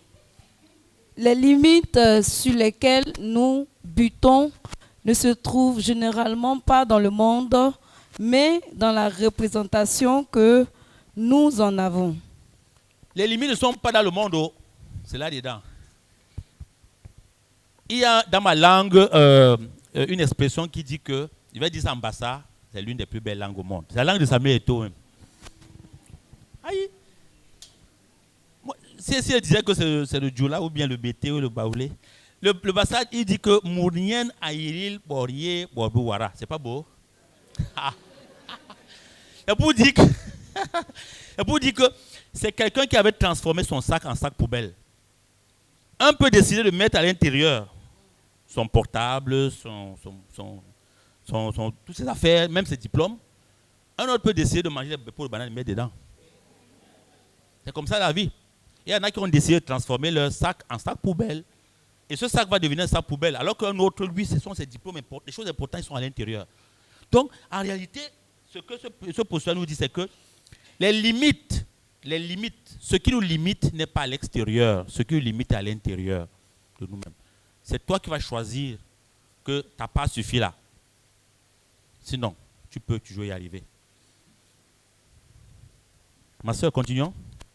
Mieux vaut savoir comment ça marche plutôt que pourquoi ça ne marche pas. Oui, la PNL pose la question comment. On n'est pas le pourquoi. Le pourquoi, c'est justification. C'est commencer à me justifier, commencer à accuser les gens. Alors que le comment, c'est on se met en mouvement. Le comment, on cherche les solutions, les stratégies. Donc en PNL, on n'est pas là pour accuser quelqu'un. On est là pour trouver les solutions. Oui, ma soeur. On continue? Nous faisons toujours le meilleur choix. Toujours. Tu décides d'aller à gauche. Je vous ai dit que si tu décides, quel que soit ce que tu vas décider, c'est le meilleur choix pour toi. On va voir ça en formation aussi.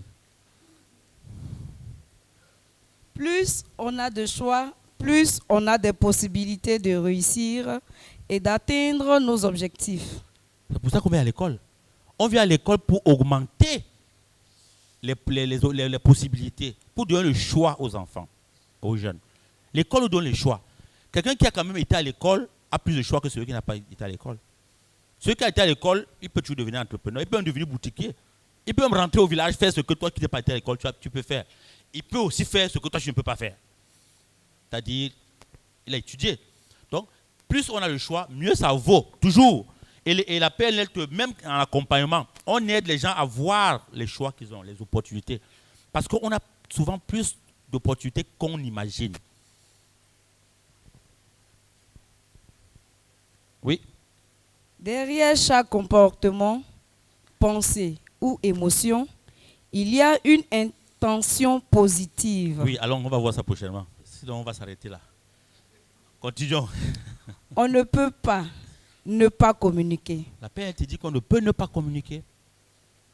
On est toujours en train de communiquer d'une manière ou d'une autre. Tout à l'heure, je viens de sauter un postulat, j'ai communiqué. Certains vont se dire, mais pourquoi il a sauté ce postulat, il n'a fait aucun commentaire? Mais on peut ne pas communiquer. La jeune dame qui met sa main comme ça, là, qu'est-ce qu'elle est en train de nous dire? Ça peut être stop, ça peut être quoi? D'autres. Je peux parler, oui. Arrête, oui. S'il te plaît, attention, je suis d'accord. Ça peut aussi être qui en te dit que sa main a combien de doigts? 5 doigts. Ça peut signifier toutes sortes de choses. Donc il n'y a pas qu'une seule interprétation. Oui. C'est ça, non? Voilà. Oui, c'est ça. Prochain postulat, ma soeur. Toutes les ressources sont dans la personne. C'est le postulat clé pour moi en PNL. Toutes les ressources sont dans la personne. Dieu nous a créés, n'oubliez pas, hein? Il nous a créés à son image et à sa ressemblance. Ça veut dire qu'on a toutes les ressources en nous. Dieu ne fait pas une photocopie, c'est l'original. Donc c'est la mère, il s'est assis, il nous a tous, chacun là, on est là. Maintenant, chacun décide de faire ce qu'il veut. On a toutes les ressources en nous. Et en formation, on vous montre comment vous avez toutes les ressources à vous et comment vous pouvez les développer. C'est important, hein? Parfois, on voit quelqu'un qui dit, mais il est parti de zéro pour devenir héros. Ça veut tout simplement dire qu'il a développé toutes les ressources qu'il a en lui. Il y en a qui restent zéro.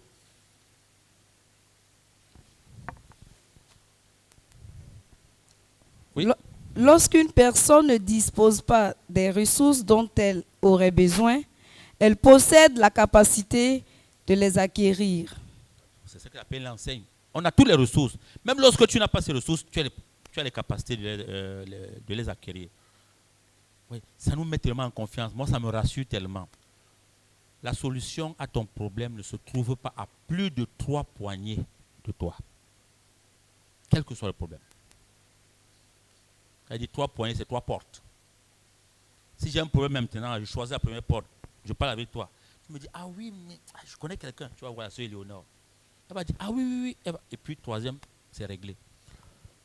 C'est ça, avoir les ressources. Et parfois aussi, en toi-même, ces ressources sont déjà là. Elles sont dans l'environnement. Oui.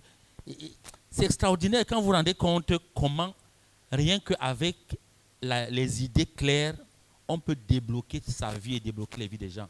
Parfois, rien qu'une conférence change la vie de quelqu'un. Il réalise qu'il a tout autour de lui, mais il ne s'en rendait même pas compte. Ici en Afrique, on a toutes les ressources en nous. Toutes les ressources. Seulement, c'est là-dedans. Le jour où on va enlever le masque qui est là, le gros cadenas qui nous bloque là, bim, ça tombe. Ouh, on s'est rendu compte que c'était comme ça. Oui. Le niveau inconscient de la communication est le plus important. Oui, ça aussi, on va voir ça en formation. Continuons. Le sens de la communication est dans la réponse qu'elle déclenche. Oui. Donc, ce n'est pas ce que je dis qui est important, c'est la réponse que ce que je dis déclenche qui est important. On va aussi voir ça en formation. Être flexible afin de rencontrer l'autre dans son modèle du monde. Je suis enseignant. L'enseignement, c'est la rencontre. Donc, comment je vais faire pour rencontrer l'élève dans son modèle du monde? Comment moi, parent, je fais pour rencontrer mon enfant dans son modèle du monde? Ce n'est pas parce que j'ai accouché l'enfant que je n'ai pas accouché son âme. Hein. Ce n'est pas moi qui lui ai donné une mission quand je l'ai accouché. La mission vient d'ailleurs. Alors, comment je fais pour rencontrer mon enfant? Les parents qui disent, c'est moi qui l'ai accouché, je n'ai pas besoin d'un dialogue avec les enfants. Aïe, je n'ai pas avec lui, c'est un individu. Il faut être flexible pour le rencontrer dans son modèle du monde. C'est pareil pour le travail en communauté, c'est pareil à l'école, pareil partout. On va développer ça en formation aussi. L'être humain est plus complexe que les théories qui le décrivent. Oui, la complexité, on aura aussi le temps de développer ça. Le cadre dans lequel une situation est perçue détermine le sens qu'on lui accorde. Oui. 2 personnes peuvent te dire la même chose. Tu t'énerves pour une personne, l'autre personne, tu ne t'énerves pas, tu souris plutôt.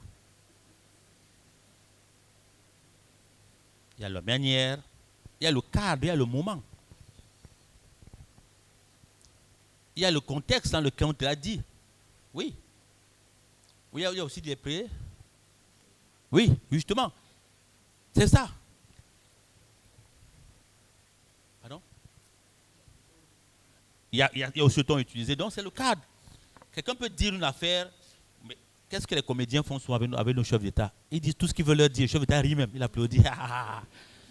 Mais quand c'est un opposant, on le met en prison. Pourtant, ils ont tous dit la même chose. Sauf que quand c'est le comédien, là, on rit, on est content, on rit. C'est le cadre. On peut tout dire, on peut tout faire, tout dépend du cadre. Il n'y a pas d'échec, il n'y a que du feedback. Voilà, on va s'arrêter là. Mandela nous disait que je ne choue jamais, soit j'apprends, soit je réussis. Merci beaucoup. Merci. Je pense que si on devait passer le micro, il aurait eu plusieurs interventions. Mais comme nous sommes limités dans le temps, j'ai dit que nous n'avons pas 3 jours de salon, mais une journée. Et pour ne pas empiéter sur les autres interventions, nous allons prendre tout au plus 3 questions. Je suis Koulibaly Ngolo et c'est ma première fois de participer à ce salon et je vous en remercie. Je pense que le salon de la PNL vient apporter un plus à ce que nous savons déjà et je vous en remercie encore. Et ma question est la suivante. Est-ce que, bon d'abord, quel est l'outil de la création, bien à quand remonte la création de la PNL et quel est son apport pour les enseignants que nous sommes aujourd'hui? Et est-ce que, avec l'instauration de la PNL dans nos écoles, est-ce que nous serons, en tant que professeurs, nous serons toujours nous devenons au moins des modèles dans la société? Bravo. Elles n'ont pas pris pour notre collègue. Oui. J'aime beaucoup ça. Merci beaucoup, M. Koulibaly. Merci beaucoup. J'ai oublié même la question. C'était quoi?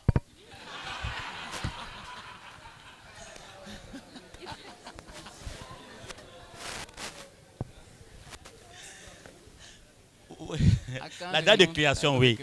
La PNL a été créée en 1970 à l'université de Santa Cruz aux États-Unis. 1970, c'est... Et puis le contexte de création est important. Hein.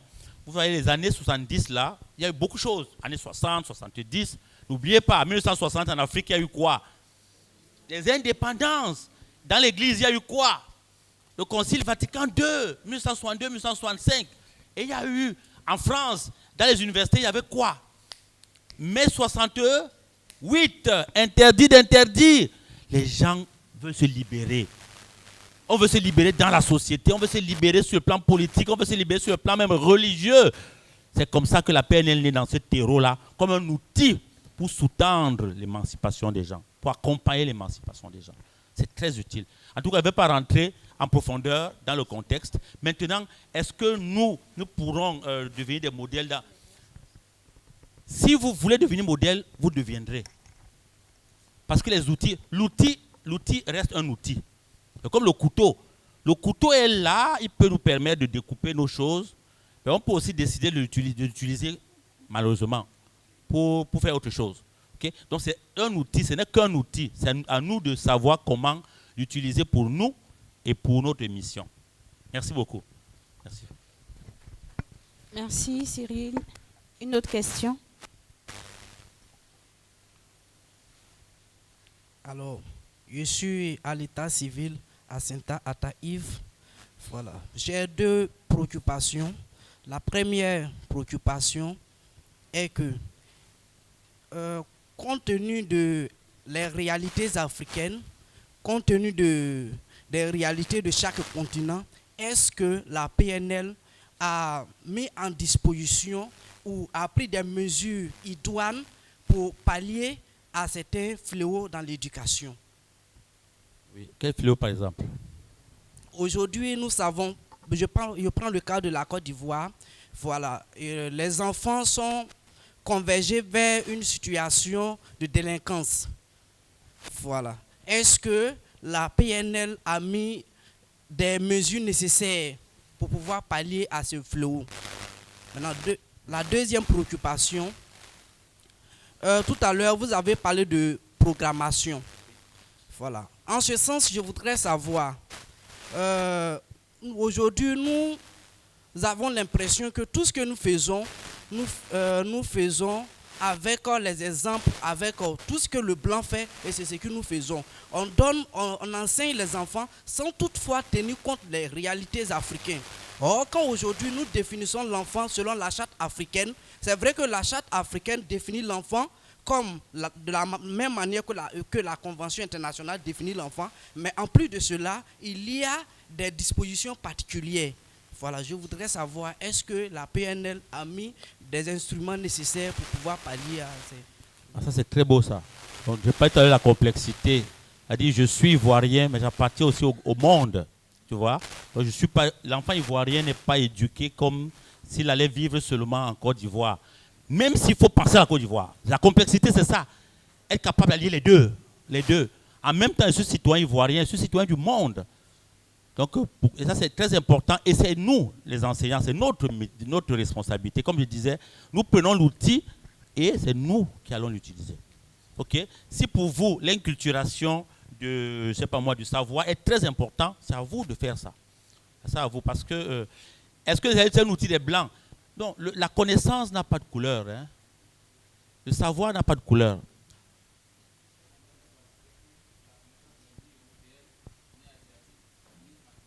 C'est ça. C'est ça. Et je veux vous dire une chose. La connaissance est spirituelle.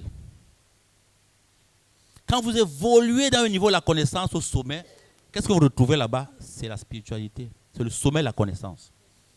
La spiritualité. C'est tout. Et dans la spiritualité, il n'y a pas de race, il n'y a pas de sexe, il n'y a rien. Ça, c'est l'esprit. Nos histoires de blanc-noir, c'est quand on est au niveau de la chair, du corps.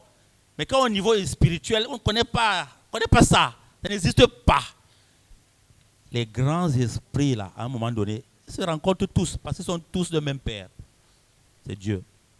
C'est les petits esprits qui disent que moi, je suis Baoulé, je suis Bété, je suis Sonofo, je suis Bassa, je suis Ewondo, je suis...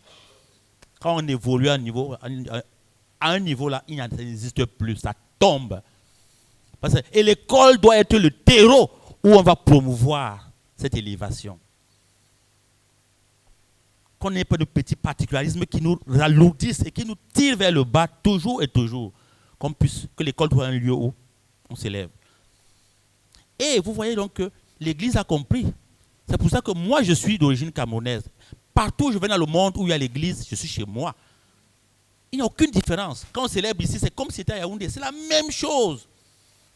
C'est comme si c'était à Toronto, c'est la même chose. Tu vas en Chine, c'est la même chose.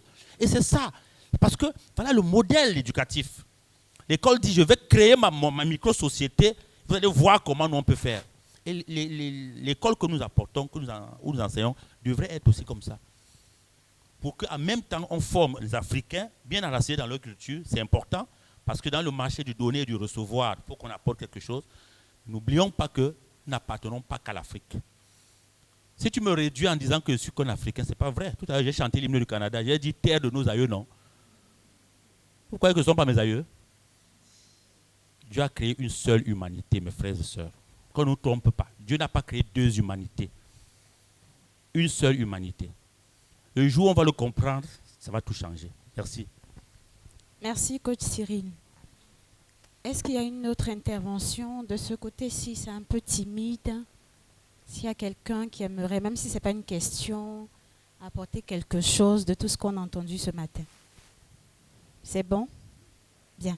Coach Cyril, moi j'ai été très très touchée par quelque chose. Tu as dit que dans l'éducation, ce n'est pas seulement l'enseignant qui est le seul protagoniste. Et tu as parlé de la communauté éducative. C'est-à-dire que ça part du directeur jusqu'au technicien de surface. Et ici, dans la salle, on n'a pas que des directeurs, que des enseignants, des enseignantes, mais aussi tous ceux qui nous aident. Il y a les techniciens de surface, il y a nos dames qui travaillent à la cantine, que je voulais saluer par derrière, elles se sont mises au fond pour ne pas se faire voir. Voilà. Donc je dis bienvenue à tous ceux-là qui nous aident à encadrer les enfants. Et je pense que c'est ensemble que nous pourrions jouer dans la même équipe. Nous sommes champions d'Afrique, n'est-ce pas Cyril? Donc il n'y a pas de raison que nous ne soyons pas champions dans l'éducation. Voilà, merci. Nous sommes... merci. Il y a une intervention dans le fond. La toute dernière, le micro s'il vous plaît, dans le fond. Moi c'est Madame Aka, du centre d'éveil chrétien de Grand Bassam. Un centre d'éducation spécialisé c'est-à-dire les enfants en situation de handicap psychomoteur sensoriel. Bon. J'ai bien écouté la formation, hein, le programme que vous avez présenté.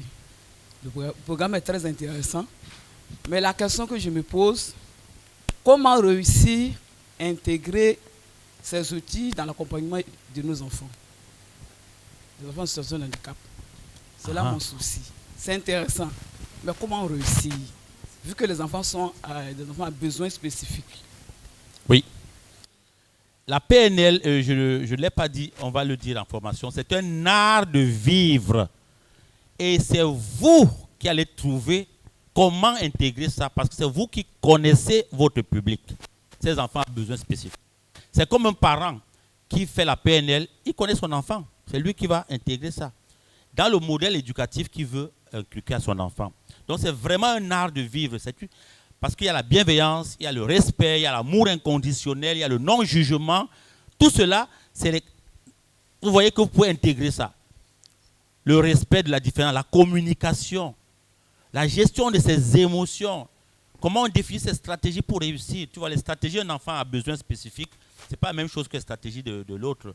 Donc, c'est à vous, parce que si moi je vous dis, c'est que je suis en train de... Je ne suis pas spécialiste des enfants à besoins spécifiques. Okay? Par contre, moi je suis spécialiste de la PNL. Maintenant, je vous donne la PNL. Comme je dis, c'est un outil. Quand vous donnez le couteau, vous pouvez décider de faire le couteau ce que vous voulez. Vous pouvez prendre ça pour couper le pain, charger. Vous pouvez prendre ça pour piquer l'igname comme ça, comme nous les Baoulés, on aime les ignames là. Tu peux faire comme ça. Tu peux décider d'utiliser ça pour couper ta viande. Tu peux décider de faire n'importe quoi. Et c'est pareil avec la PNL. Sauf qu'on va quand même vous montrer ce que la PNL a déjà fait dans le monde. Maintenant, c'est à vous de voir, quand vous allez bien comprendre, comment cette PNL peut s'adapter dans votre contexte, votre salle de classe, votre école, comme par exemple là-bas chez vous avec les jeunes à besoins spécifiques, ainsi de suite. Et je voulais terminer en disant une chose, c'est que mon rêve, c'est que la PNL soit enseignée en langue locale. C'est ça mon rêve. Parce que ce que nous disons là, ce n'est pas juste pour les intellectuels. Ça devrait rentrer dans nos langues locales, de telle sorte qu'on soit capable de communiquer. Puisque c'est un art de vivre avec des outils qui ont fait leur preuve partout dans le monde. Comment nous on peut appliquer ça dans notre village? Dans les associations des femmes. On peut le faire en langue locale. Donc vous le faites comme vous voulez. Il n'y a pas besoin d'un diplôme pour faire la PNL. Il faut tout simplement être un humain. Et qui aime les humains, c'est tout. C'est tout ce qu'il faut. Vous voyez que l'école, là, ça change tout, le paradigme. Dans les cours de PNL, souvent, ceux qui ont fait la PNL peuvent voir, il y a les professeurs d'université, même les recteurs. Professeurs d'université ici, là-bas, tel est ingénieur de cela, l'autre enseignant, l'autre est jeune étudiant, l'autre est femme au foyer, peu importe. Et quand vous voyez à la fin même, il n'y a même pas une différence. Hein. Ce n'est pas parce que quelqu'un est professeur d'université que souvent même à PNL, il va même voir le plus jeune là pour dire, tu as compris ça, comment, explique-moi. Parce qu'on parle du cœur, la sagesse du cœur. On n'est pas là. On est là. Et quand c'est là, qu'on nous a dit que celui qui n'a pas appris juste à ce niveau ne connaît pas. Non. On n'est plus à ça. C'est fini, c'est tombé. Parce que là, on parle des vraies affaires. Quand on parle du cœur, on parle des vraies affaires. Merci beaucoup. Je pense que si je continue à parler, je vais m'en opposer. Merci, coach Cyril. Merci beaucoup.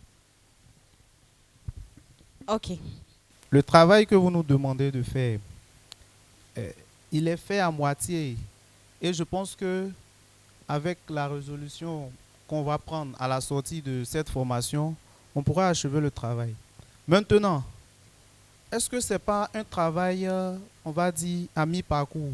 Parce que nous avons les apprenants à partir de la maternelle jusqu'au cycle de la terminale. Ensuite, ils vont à l'université. Est-ce que la PNL continue à l'université? Si ça ne continue pas à l'université, c'est comme si on aura travaillé en vain. Parce qu'au niveau de l'université, est-ce que la PNL a des rencontres avec les dirigeants du système éducatif? Le type de citoyen que nous voulons. Si le type de citoyen que nous voulons n'est pas bien déterminé, on va voir que ces apprenants-là seront perdus. On aura travaillé, mais on n'aura pas les résultats attendus. Parce que tout se dessine au niveau de l'université. des grandes écoles. Je prends un exemple. Un enfant qui est brillant dans le domaine des arts plastiques, c'est là qu'il se sent mieux. On l'accompagne dans ce domaine-là. Et après l'obtention de son diplôme, il n'est pas inséré dans la vie. Il n'arrive pas à s'insérer. L'État ne fait rien pour l'insérer. Je pense que celui-là sera porté à aller vers d'autres choix. Et ça va poser problème. Voilà, ma question, c'est de savoir est-ce que la PNL va jusqu'à l'université? Est-ce que vous avez des rencontres avec les dirigeants du système éducatif ivoirien? Merci. Merci beaucoup. Alors, merci, c'est une excellente question. Un excellent commentaire et une excellente question. Pour ce qui est des rencontres avec les dirigeants, il n'y a même pas 2 semaines et demie, j'étais au Bénin, où j'ai été reçu en audience par le ministre de l'Éducation du Bénin, qui lui-même d'ailleurs veut faire la PNL. Veut faire la PNL lui-même.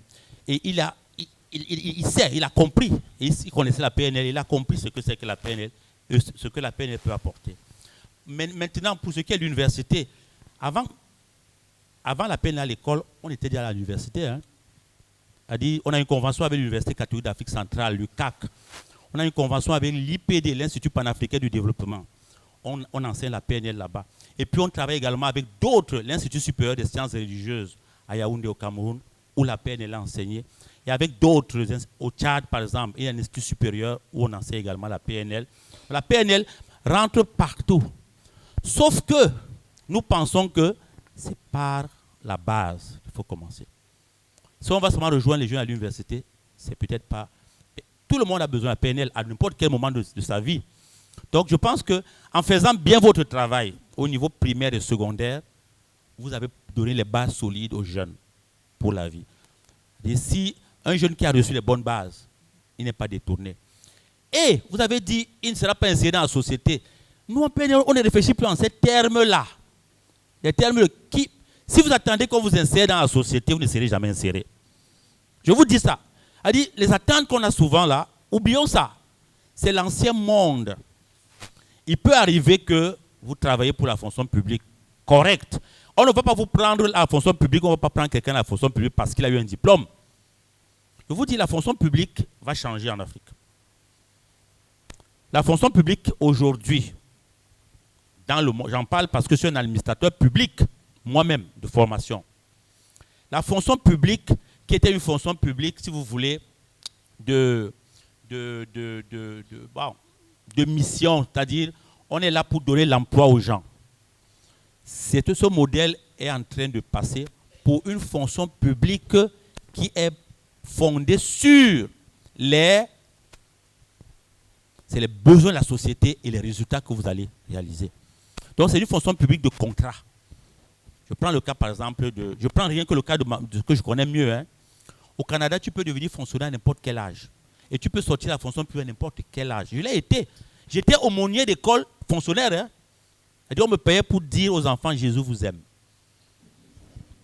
Et c'est le gouvernement qui me payait. C'est tout. Mais à un moment donné, j'ai dit, je ne veux plus faire ça. Je suis allé dans le privé. Je peux redevenir fonctionnaire demain. Peu importe l'âge. Et ça va arriver. Pour le moment, ce n'est pas encore là. Ce n'est pas à nous de changer les politiques publiques dans un pays. Ce n'est pas notre mission. L'État sait ce qu'il veut et où il va.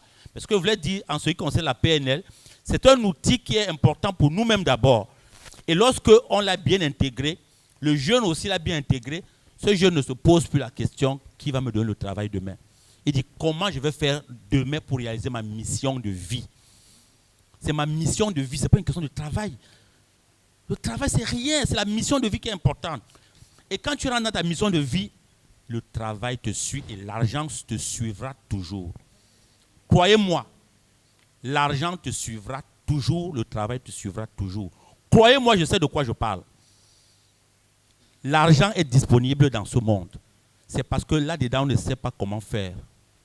On nous a dit qu'il faut que je finisse l'école, j'attends qu'on me dise, viens travailler ici, je m'assois là, je travaille, je pars en retraite, je meurs. Ce n'est plus comme ça.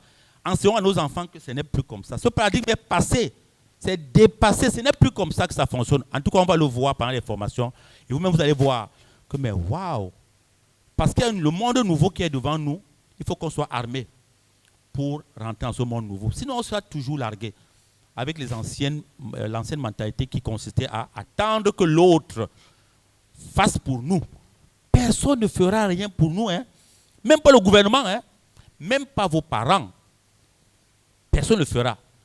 S'ils le font, c'est parce que vous avez fait votre part. Si aujourd'hui, on dit souvent qu'il n'y a pas d'emploi, pourtant il y a des gens qu'on embauche tous les jours, non? Si quelqu'un m'apporte la valeur maintenant là, il me dit je veux 10 millions par mois, il m'apporte la valeur, c'est-à-dire il me fait gagner 100 millions. Je vais le recruter, même comme je n'ai pas 10 millions dans mon compte là, je le recrute parce que je sais que je vais avoir 100 millions. Il veut lui donner ses 10 millions. C'est pas ça? Mais s'il me dit recrute-moi parce qu'il fait pitié, il fait pitié, mais il ne m'apporte rien, mais qu'est-ce que je vais faire? J'ai pas besoin, même s'il me dit me donner 20 000, je ne peux pas lui donner 20 000 là, parce que je ne peux pas lui donner ça par pitié. Donc le monde, c'est comme ça qu'il est aujourd'hui. Je crois que nous, les enseignants, on doit être capable d'intégrer ça et d'enseigner ça à nos enfants. Leur dire que tu as toutes les ressources en toi. Tu as tout en toi. Et c'est vrai. C'est tellement vrai que retrouvons-nous en formation pour développer ça. Merci beaucoup. Merci, Coach Cyril.